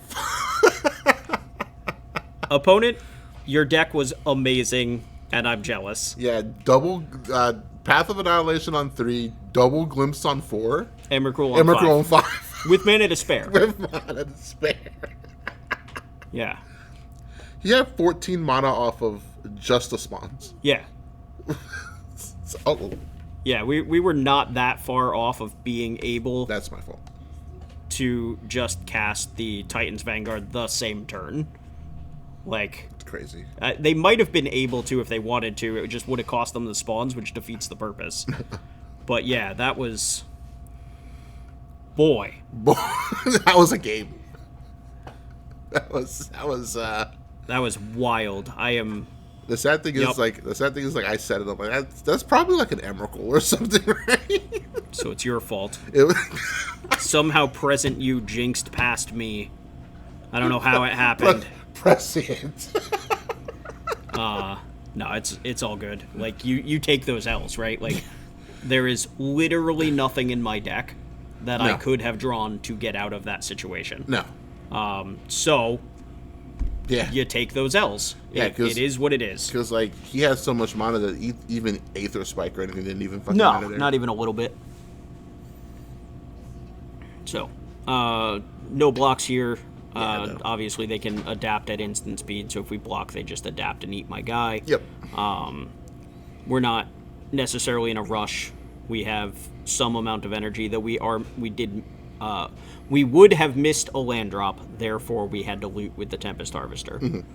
So, second Vampire. Double Vampire. This is a little scary. The Vampires aren't, like, the biggest threats by any stretch of the imagination, but, like, the fact that they have the life gain makes them at least a little scary. Mm-hmm. We are about to miss a land drop again. Okay, we found our land, now we gotta discard. I think it's just a Wither and Bloom here? Like, we're only one... it could be the Drake. Stealing a lifelinker might matter later. Yeah. Discard a Wither and Bloom. Player land for turn. We have both of our 5-drops in our hand, or 2 of our 3 5-drops in our hand, so, like, any land is good for us. Yep. And then we have the Wither and Bloom up. I think we probably should have used the Wither and Bloom in our graveyard on the Royal Cartographer here, which makes this attack worse. Yeah, so our plan here is they go to adapt in response, we Wither and Bloom in response to the adapt. Mm-hmm. So it just kind of like forces the action, takes 2 mana away from our opponent. They can adapt the other one if they want to, but then they're not advancing their board at least. Mm-hmm. So we at least force some action here, and we go from there. So no land, but I don't really have anything in my hand that I'm happy to discard either. Right. So, one thing I could do here, and I don't think I thought about it at the time. I can just play the Volatile Stormdrake and gain 4 energy, and then which kills their guy, but I can not pay the energy and then just have 6 because I'm at 2, which then lets me draw 3 cards. Yeah. So I can like use the Stormdrake as a kill spell and draw 3 here, and I don't think that I realized that or thought about it at the time. So here I'm taking the lifelinker. I'm not tremendously far behind, but my opponent has a lot more cards in hand than I do. They have more mana than I do, and the board is, I would say, pretty close to parity. The fact that I'm up to the third creature is good, but they can kind of do almost whatever they want. Yeah, they're in for 8 this turn thanks to the Void Pouncer. And yeah, I feel I'm in danger, kind of a feeling. So pretty sure the play here is just attack with the lifelinker.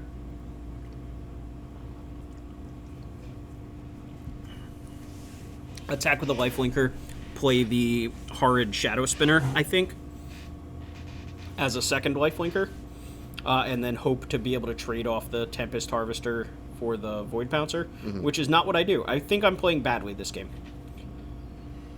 Are you still like in a doozy from the last game? Like, maybe so. Crap, yeah, I might just be like my headspace is off because of that last game. But yeah, I think I am playing poorly in hindsight. These decisions that I'm making are. And it is true what people say about card games or games in particular. Like when you're playing your game, like there are lines that you don't see. Oh, absolutely. Until you go back and you're like, oh wait, I had that line. Yeah. Or if someone brings it up to you, hey, you could have done this, and you're like, oh, you're right. You're completely right. So it feels like you're still tunnel vision with the cards in your hand, what's on board. I think so. In this game, we've made some mistakes. We made some mistakes last game too. Remember the sequencing with the Royal Cartographer versus Emrakul's Messenger. But yeah, this game I could be several cards deeper in my deck, have another lifelinker in play, and have a Harvester that can trade with the Void Pouncer even if I'm taking some damage. And that would leave me with 2 lifelinking creatures between the Vampire and the Horrid Shadow Spinner. So yeah, I feel like this board state as it looks is way worse for me than the theoretical board state of the line that I just suggested a moment ago. Right. Marauder happens, and now I have to sacrifice the Royal Cartographer? That doesn't even work because then I can't trade off for this Shadow Pouncer.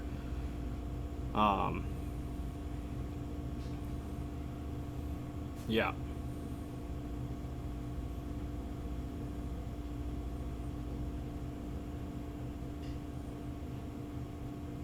So, opponent taking a while to decide how they want to attack here. They are very likely to have another piece of interaction. They keep looking at your cards. So also they're a black-red deck and have 4 cards in hand. So yeah, there's another removal spell. So it turns out that the line that I proposed probably also doesn't work. Right. But that doesn't mean it is still a better line than the line that I took. As it is, I am almost 0 to win this one. Having to pay a life there really stings. We do have a flying blocker that can trade off with the Storm Drake. We can double block the Void Pouncer to trade off with it, though that does cost us both our creatures. The 5 power is enough to trade with both of our guys. So, yeah, this game is looking like our earlier mistakes might cost us here. Our hand is 2 powerful 5-drops, so if we do get to trade off this board and start deploying the 5-drops, then we might be able to get back into the game. It'll depend on what our opponent still has in hand, what they're working with. So, again, they're being very methodical, making sure that they're not making mistakes in their sequencing or what cards they're choosing to play. And I respect and envy that, since clearly I didn't take long enough.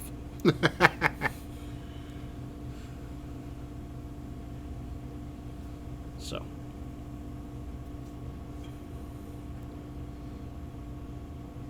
Timer's running.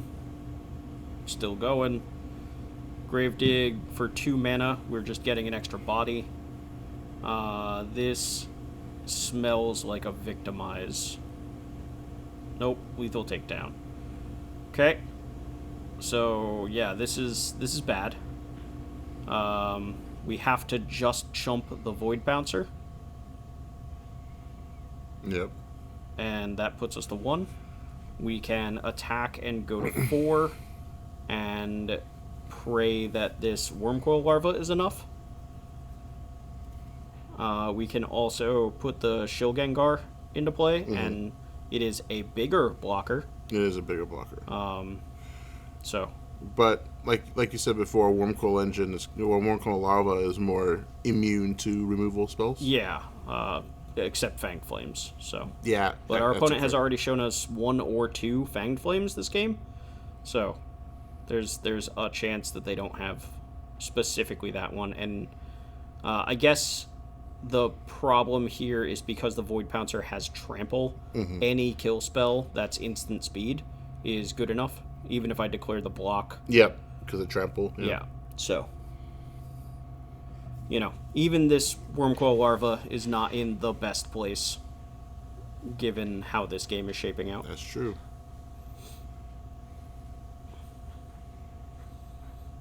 Okay. Molten Gatekeeper is fine-ish.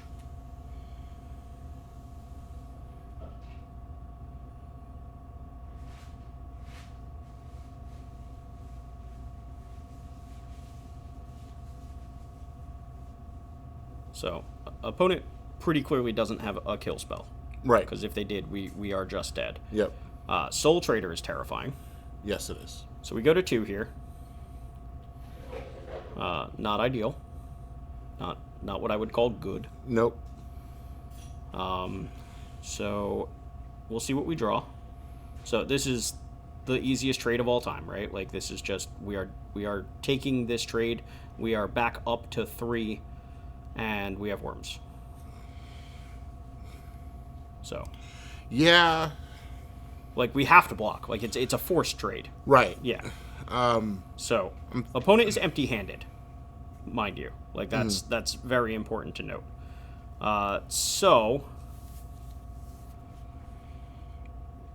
what can we do here? We can play our Shilgengar and pass. We don't have any good attacks.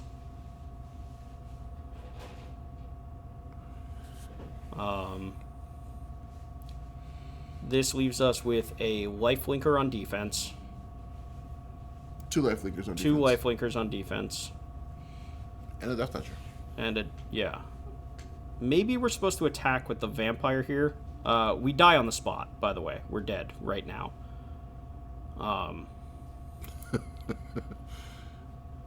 Opponent has no cards in hand. We're at 3. We have 2 lifelinkers back to block. But our opponent has Molten Gatekeeper and rips 3 bodies in 1 card because they have a sack outlet. Yeah. So this loss feels really bad to me. I think so. If we attack with the vampire, Yeah. they can. What happens? They block with the Molten Gatekeeper, then sacrifice it. Yeah, I die either way. Because they have 1 more mana. Like, they have 6 mana there. Yeah. So they sacrifice the Molten Gatekeeper to make a treasure, so that I don't gain any life. Then they top deck the Wormcoil Larva. They unearth the Molten Gatekeeper, play the Larva. I just die to the best top deck possible, right? Mm-hmm. Like, I'm not dead to a kill spell. I'm not dead to much of anything except 3 bodies in 1 card. Yeah.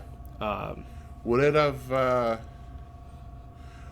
mattered if you withered and bloomed the life-linking worm and then attack with both of your white life-linkers? Then I can't cast the Shilgengar, and the Shilgengar leaves them dead next turn. That's fair. Or closer to dead, I guess. Anyway, yeah, that one felt bad. Opponent top decked 3 bodies in 1 card, which is there's not very many cards in the format that do that. No. And especially not in black-red specifically. I think Wormcoil Larva is the only one. Yeah. So, yeah, it just kind of feels bad. Anyway, my opponent is trying to fight my frog, and I'm going to discard my hand and kill their guy. And I love that. then I'm going to have a 5/6 frog. And that's it. That's what's going to happen. So, what card do I want to keep? Because I have to discard 5? Yup. One more. Probably this land. Keep the Tune the Narrative. Keep the Wither and Bloom.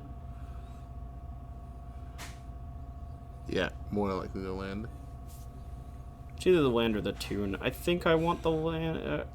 Yeah, it's the Tune. Because, I want to hit my 3rd land drop, I think. That's fair. But yeah, this is a fight, not a punch. So, yep, congratulations. You just got beat up by a frog. Anyway, I have a 5/6. It's going to draw me a card. This went poorly for the opponent. Here's a 2nd frog. I will... Yeah. This I could have not played the land just so I can grow the 2nd frog. All right. So, turn 2 frog is good.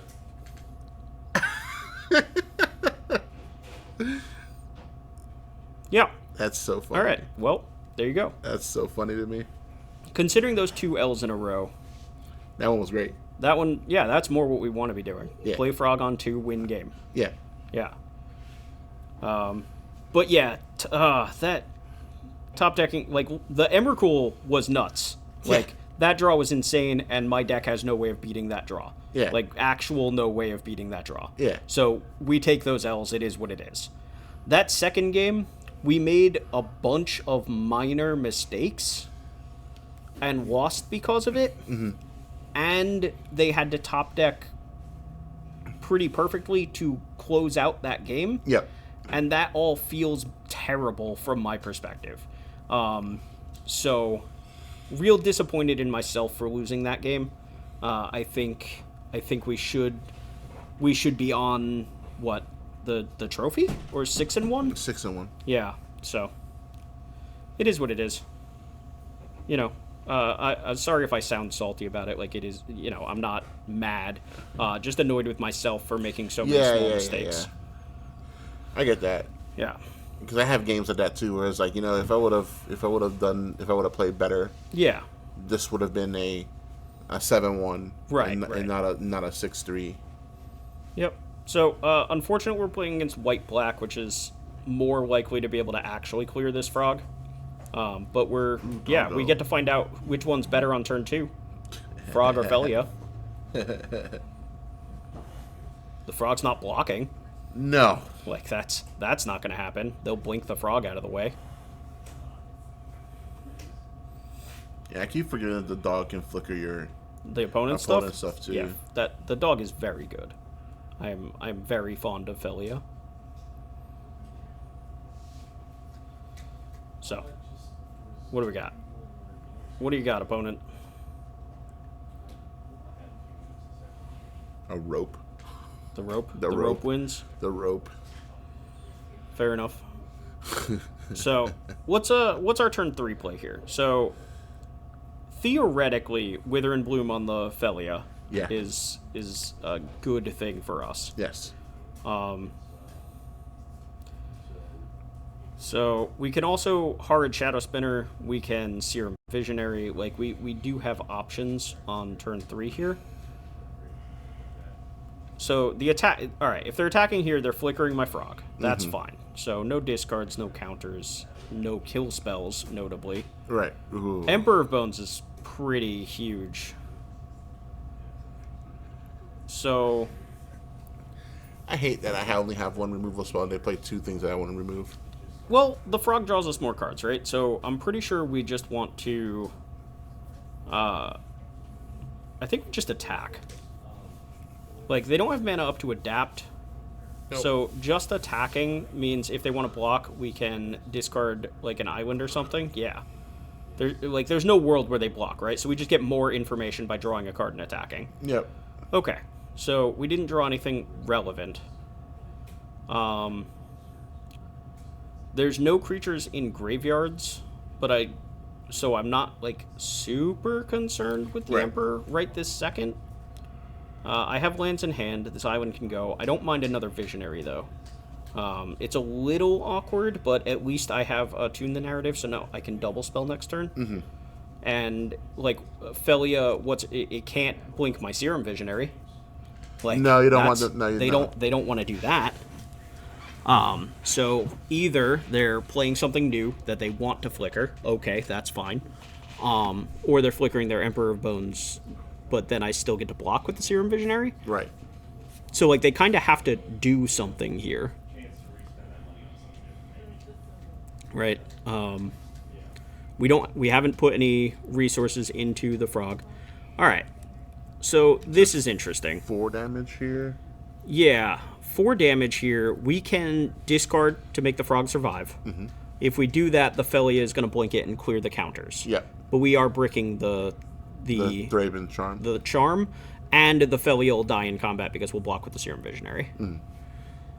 So I think it's worth discarding 3 cards. I think so. We do want to make sure that we don't put like creatures in the graveyard that the Emperor of Bones wants to hit. Yeah, tune the narrative, keep the island.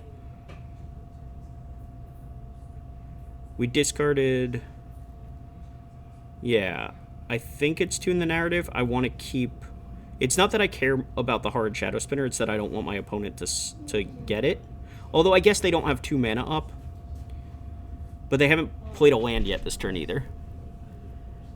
Alright. Okay. Frog survives. They can exile my creature. Yep. Okay, yeah. There we go.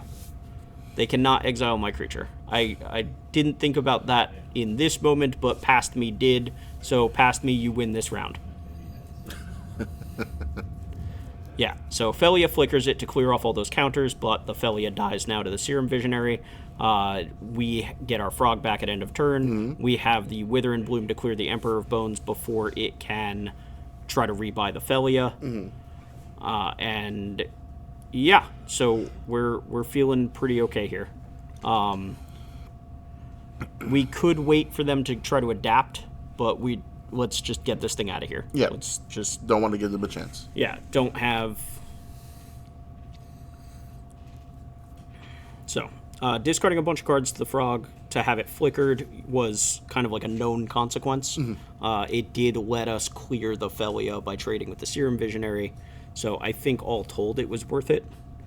But, obviously discarding half of our hand and still only having a 1-2 is not the best. Right. So yeah, tune the narrative in response to the pigeon, get more information, figure out what we want to discard here. I think it's the Mindless Conscription, honestly. Probably, yeah. Conscription's fine, but I'd rather have the kill spell. I'd rather have the Serum card draw. Visionary, yeah. Okay. I guess because you can use it from your No, graveyard. I mean, yeah, like it's value from the graveyard. I don't know. Like if I attack here, opponent is trading the familiar for another. Yeah, so I don't even know if I love this position as much, but I guess opponent no blocks, so we get lucky here. So we draw a card, play our land, play the Mindless Conscription. I agree with that. This way, next turn we're setting up Serum Visionary plus the Frog Draw plus Draw Step to trigger the Conscription a second time in the turn.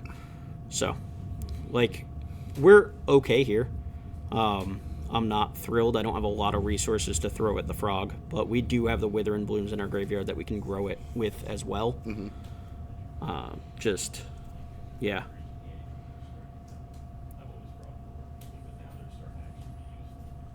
So, yeah, it's a close decision. Past me went one way. Current me would have gone a slightly different way. Sure. Unclear which one is better overall. As we can see from the board, past me's decision certainly applies more pressure. Yep. Like, this 3/3 is certainly not nothing, and we are setting up the ability to either make it a 6/6 or just replace a 3/3 if our opponent clears it. Yeah. So that's less than ideal. Huh? Yeah, that's less than ideal. I think it's the breathe your last here. Like, spending 3 mana to kill off a familiar is pretty medium. Yeah. As bad as it feels to discard an unconditional removal spell. Like,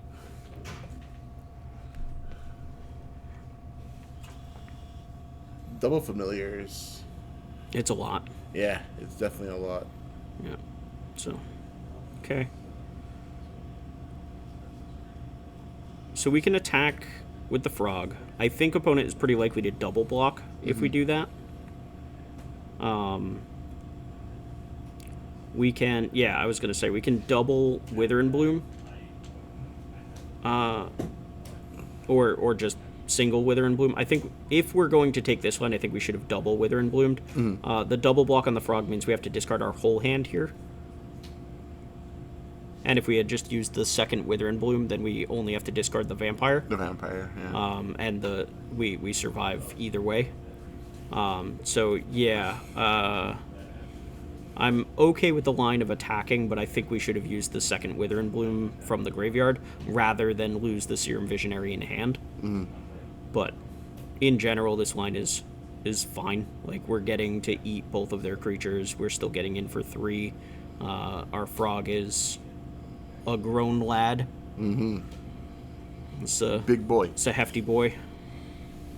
Yeah. Certainly difficult to just block and trade with. Thick with 3 Cs. Yeah.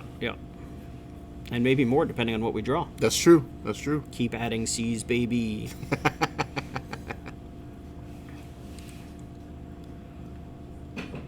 Yeah. So. Oh, right. I was like, why are all those exiled? Because a frog ate them to stop an Emperor of Bones from stealing them. That's it. I remember now. So, yeah, opponent, I guess, trying to figure out how to slog through this mess. We're out of resources. Opponent has perfect information as to what we have. But what we have is pretty good. So, Condor. yeah, so this Condor is just a chump blocker, right? Like, I think so. If we want to make sure that it's a chump blocker, we can just Wither and Bloom onto the Amass token. Get in there for 8. Yeah, just attack for 8. They have no good blocks. Going to 6 seems terrible. Yeah. We can also just trade off the Amass token. Because if they want to block the Amass token, that's fine. That means we draw a card with the frog. Right. Yeah. Just take it, sure. Or they just don't block anyway, and that's also fine. Draw a card is great. Yeah, I don't even know if I'm supposed to do anything here. I think getting the Kami down, just threat of activation. I think one of the things that's worth being concerned with is Wrath of the Skies and Toxic Deluge are both potentially in my opponent's deck. And either one of those things is awful for me. I'm not sure I love dumping everything into play here. But I don't care about Grim Servant. I promise that much. Yeah, I'm not sold on that card yet. Yeah, so like, at least now we know why they kept the Condor around, right? Keeping the Condor around is 2 black pips, which means they get to tutor for up to a 3-drop. Though if they don't have another land, then the 3 doesn't matter versus a 2. Dog Umbra. Dog Umbra's fine. Dog Umbra, certainly. I was trying to click on the Dog Umbra, not mute my opponent there. So yeah, my frog is now locked down. Notably, it can't attack or block, but I believe it can still activate its abilities. Yeah. So, pretty sure we just pass the turn here. Well, attack for 3 with the Amass, and then that's it.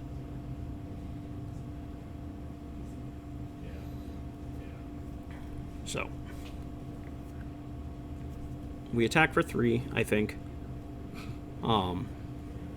We're not really in danger of being killed, and leaving up 5 mana to activate the Kami of Jealous Thirst, I think, is worthwhile. Opponent can't not block because of the Kami. Right.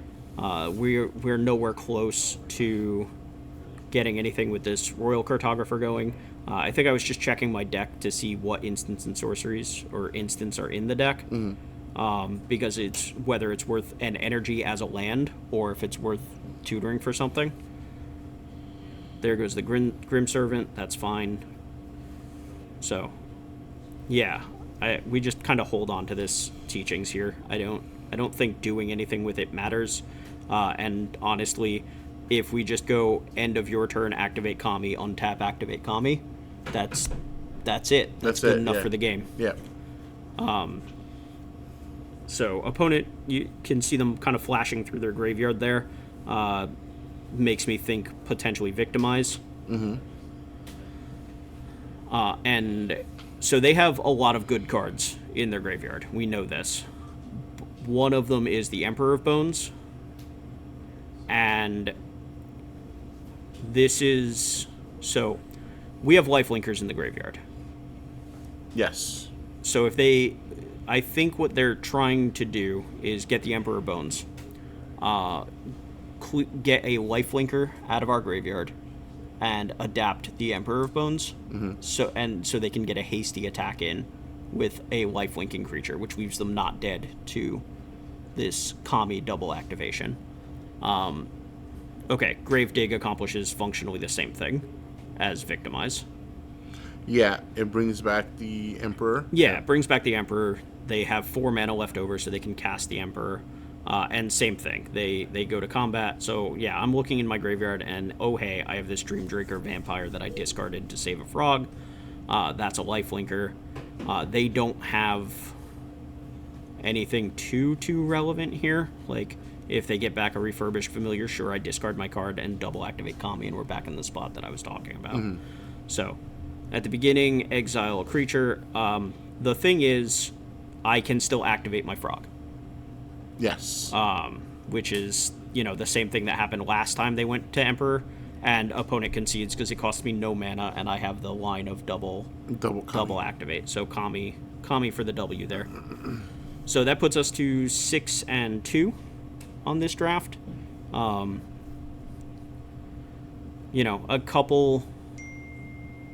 couple slight, I don't know if misplays, but different lines from what I think I might have done if I did it today. And again, real upset with myself for the one of the losses that we do have. I think this might have been a trophy already. Yeah. If I play that game a little bit better. We have to mulligan that hand. All blue sources, nothing worth casting. This hand is a pretty easy keep. Turn 2 Psychic Frog with Serum Visionary and some removal to back it up. Yep. So this hand is kind of everything I'm looking to do in this deck. So, hey opponent, here's a frog. Here is a frog. Please don't kill it. Or if you try to kill it, please be a way that doesn't actually kill it. Yeah. Please be damage-based removal. Okay. That is not, in fact, killing the frog. Nope. Does Breathe Your Last looks real good? No, the Wither and Bloom looks real good because then they can't even... And they can't do the damage thing when on his way up. Yeah, if I Breathe Your Last, I have to discard a card to keep the Psychic Frog alive. That is also, true. I don't have the second black source, which is noteworthy. Sure. Yeah. So they block here. So the problem here is I think I forgot that the Cyclops does what the Cyclops does. Yeah. Yeah, discarding the Breathe Your Last is fine because we don't have the second black source. The problem is, without Wither and Blooming down the Cyclops, I now have to discard another 2 cards to keep my frog alive here. Yeah. Like, this is almost the same as if they Fanged Flames, except I don't get to draw the card immediately because I attacked. Yep. So yeah, a bit sloppy on my part here. Get rid of this Eviscerator's Insight, I think. I want this Serum Visionary so that I can redraw it. No? Alright. Huh. I'm pretty all in on this frog at this point then. Interesting. Okay. Yeah, I think I was a little flustered because I messed this turn up and just, Yeah. again, kind of kicking myself for these small mistakes and then compounding them by making more. Yeah. I think we're supposed to discard the Eviscerator's Insight, keep the Serum Visionary, and play the Serum Visionary post-combat. But do you play these drafts like pretty late at night too, right? So I don't think that's much of an excuse. Like, yeah, I'll take one. You got me. They are up to 5 energy, which means they're really close to this Cartographer going nuts on me. We're going to clear the Cyclops the correct way this time. So. Yeah. Yeah. So the Wither and Bloom on the Cyclops, make sure that it's not shooting anything. We do have, again, that Royal Cartographer very close to just drawing 3 cards, which is potentially going to bury me. That's not an ideal draw from my side. We're not really looking for a land. We don't have anything to sacrifice to this Insight, so, like, yeah, we need some help from the top of our deck. Island is not help. No. Play a landscape with the thought of cracking it to thin out an extra land from our deck. If opponent can clear our frog, we at least get to draw 2 cards. But unfortunately, we've kind of forced ourselves into pretty all in on the frog. Opponent has a landfall and a tune. They're up to 8 energy. That's an Ancestral Recall waiting. And another Cyclops. 3rd Cyclops that's a lot. So opponent, pretty all in on this energy here. Yeah. This Tamiya Meets the Story Circle is okay. Opponent going to get a ton of card advantage off of all of this, which is what I am concerned with. They already have a draw 3 lined up. The Tamiyo's is going to let them make up to 4 clues depending on what they want to do. Yep. The Cyclops still threatening, even if it's not threatening right this second. So we attack here, which our opponent can block with the 1/3 if they really want to. The Cyclops would just be a chump block, which is great for us. They do block with the 1/3, and now we have to decide if we want to discard another card to clear the 1/3. The problem is they're still going to get to draw 3 no matter what. Right. I think here I should discard the Eviscerator's Insight and just get this thing out of here. I understand that it already got to do its thing, but there's still 5 energy sitting there, and it doesn't take much for it to get to draw 3 again. Right. And then we just kind of show our opponent everything, play the land, play the Shield Gengar, and it's your turn. Like, Yeah. This isn't ideal. Opponent has a million cards at this point. The fact that they got to draw 3 off the Royal Cartographer means this Tamiyo's is worth, up to 10 clues? Yeah. If they want them. I sincerely doubt they're discarding their whole hand here, No. right? But they're getting to keep, let's say, the best 2 cards in their hand and make 6 clues, or the best 3 cards and make 4 clues. Yeah. That's... I like making 4 clues here. Okay, just discarding 1 and making 2 is also very good. Yeah, it just tells me their hand is gas and I'm not winning this game. Like, if they're only discarding 1 card here, facing down a 5/6 Psychic Frog and a 6/6 Shield Gengar, seems real unlikely. Yeah, that tells you that, yeah, you are. Seems like they have some answers. Yeah. So we'll see what happens. Draw a second card this turn, and I'm a little, like, if all they're doing is discarding 1 card to draw 2 this turn, I feel like I'm in pretty good shape. This looks like a chump blocking Cyclops to me. Except I would like to jump my frog. Thank you very much.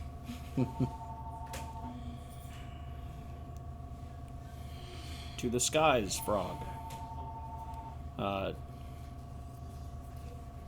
Yeah, this is 11. Okay.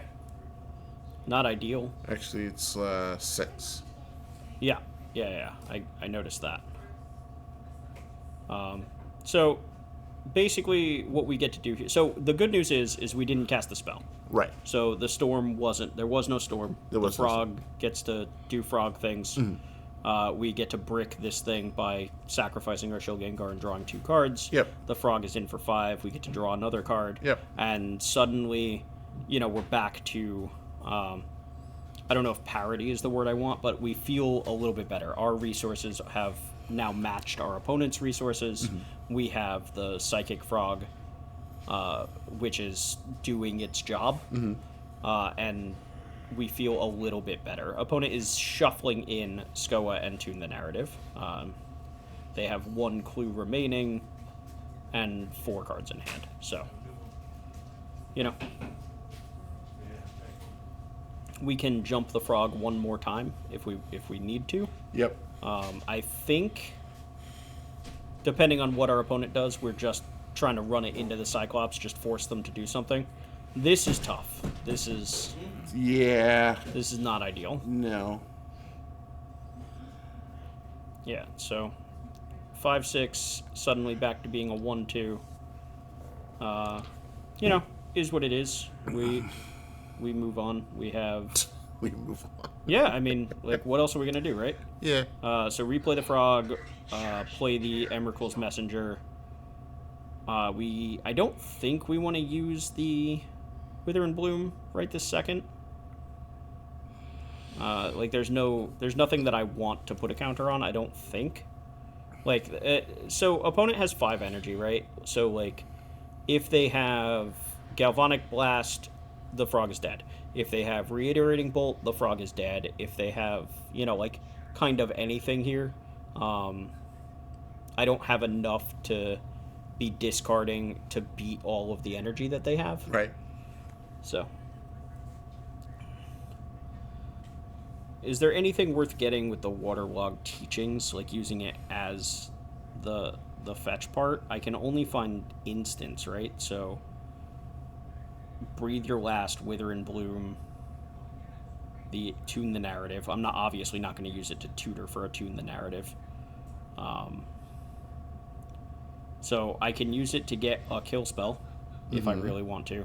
I think I'd rather just put bodies in play. Opponent is in fact at 11, and jumping my cards, the messenger already has flying, the frog can jump. So even though our opponent's creatures are theoretically bigger, we still have a clock, and if the frog is connecting, we're drawing more cards. Yeah.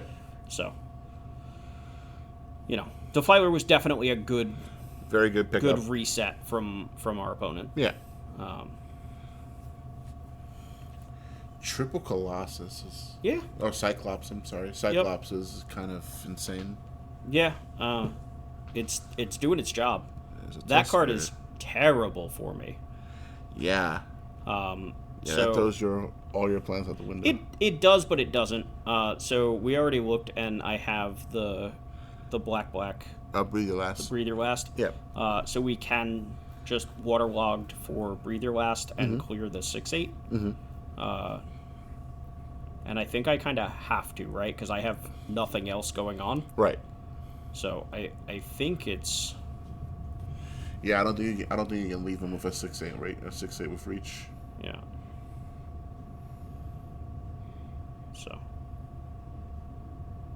the question is did Past Me notice that's what we can do? Past Me. Yeah. What did Past Me notice? So what can we do? We can discard some cards. Okay. Discard a card. We can give the frog flying. Okay. All right. And then we can attack with the frog. I suppose this works too. We can go find the Wither and Bloom without playing a land for turn and just grow our frog more.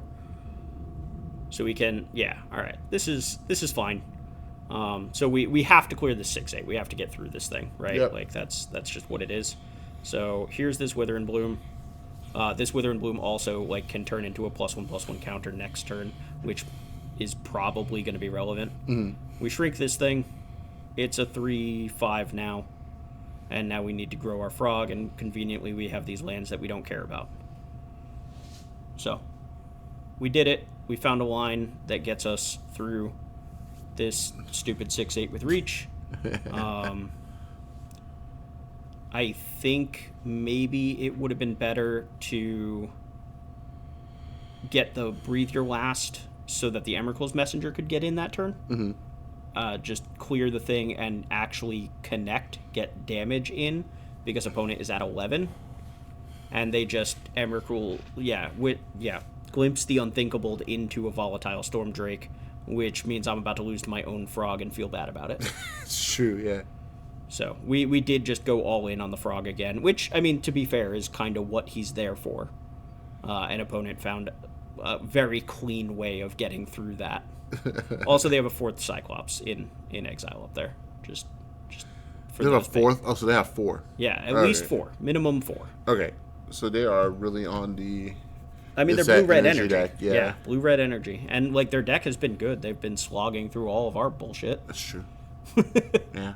So, I feel pretty defeated at this point. The volatile Storm Drake getting to steal my frog, and I need to now top deck Breathe Your Last to kill my own frog, and I'm behind on board. The Cyclops gets to 2 for 1 meter. Yep. Yeah. That's not a Breathe Your Last. It's not. Yeah. GG's, and we're done. So, I could have played that game slightly differently. The volatile Storm Drake at the end, I think, seals it more or less no matter what line I take. Mm-hmm. So, it is what it is. It is what it is. So, out of those losses, one of them was just you take that L. Yeah, one of them is you could. There's nothing you can do. You just take those L's. Yep. And then the other 2, I feel like I made some misplays. Mm-hmm. And in one of them, I think it cost me the game. I think the top-decked Wormcoil Larva is a game that if I had sequenced better over previous turns, I think that I should have won that game. Right. Or could have won that game. Let's not say should. But I made enough mistakes that compounded that I think that I probably win that game if I don't make those mistakes. That said, opponent played very well. Yes. They found their lines to get through the game, and it is what it is. This game, I think we played okay. We definitely made some decisions that I think were incorrect. The not Wither and Blooming the Cyclops early and forcing me to discard extra cards. A couple different decisions involving like which removal spells to use and when, and the frog and everything to... I think there were some sequencing issues where maybe I win that game. Maybe I don't. The volatile Storm Drake at the end. Yeah. Maybe just seals up that game for my opponent regardless. Yeah. Putting all the resources in the frog to make sure that your frog like stays alive through like a lot of the combat and stuff, and then having them take it from you with the Drake. Absolutely. I think no matter how clean you played it, that Drake was probably like the nail in the coffin there. Maybe. But notably, we could have had our opponent at a very different life total. Like I said, if we had taken the line where instead of Wither and Bloom on the Tusker, we waterlogged for the Breathe Your Last, play the land from our hand. Yep. Then we get to Breathe Your Last on the Tusker and connect with the frog and the Emerald's Messenger that turn. Yeah, that makes sense, yeah. And then that's, instead of like getting into combat, discarding cards, trading with the Wither and Bloom, then we still have some cards in our hand, even if they're lands. Yeah. And that maybe changes things. Maybe. Maybe not. But, putting our opponent to a lower life total with us with flyers. Yeah. Even if their follow-up is the Drake that steals the frog, we have the Messenger there, and now we have their Drake, which is 5 more power worth of flyers. And if we connected that previous turn, then maybe they're low enough that that's enough. So... Yeah, that makes sense. Like I said, mistakes and sequencing decisions, some of them are okay, some of them come back to bite you. Yeah. Either way, it was a good draft. We got triple Psychic Frog. It was fun. Triple Psychic Frog. And, we got 6 wins. Not a trophy, but a good run. Definitely a good run, yeah. Yeah. So, anyway, thanks for listening, those of you who stuck through that long-winded, unnecessary explanation of every mistake that I make. And Brian, thank you again for joining me. Yeah, thank you for having me. Have a good one, everybody. See you in the next one.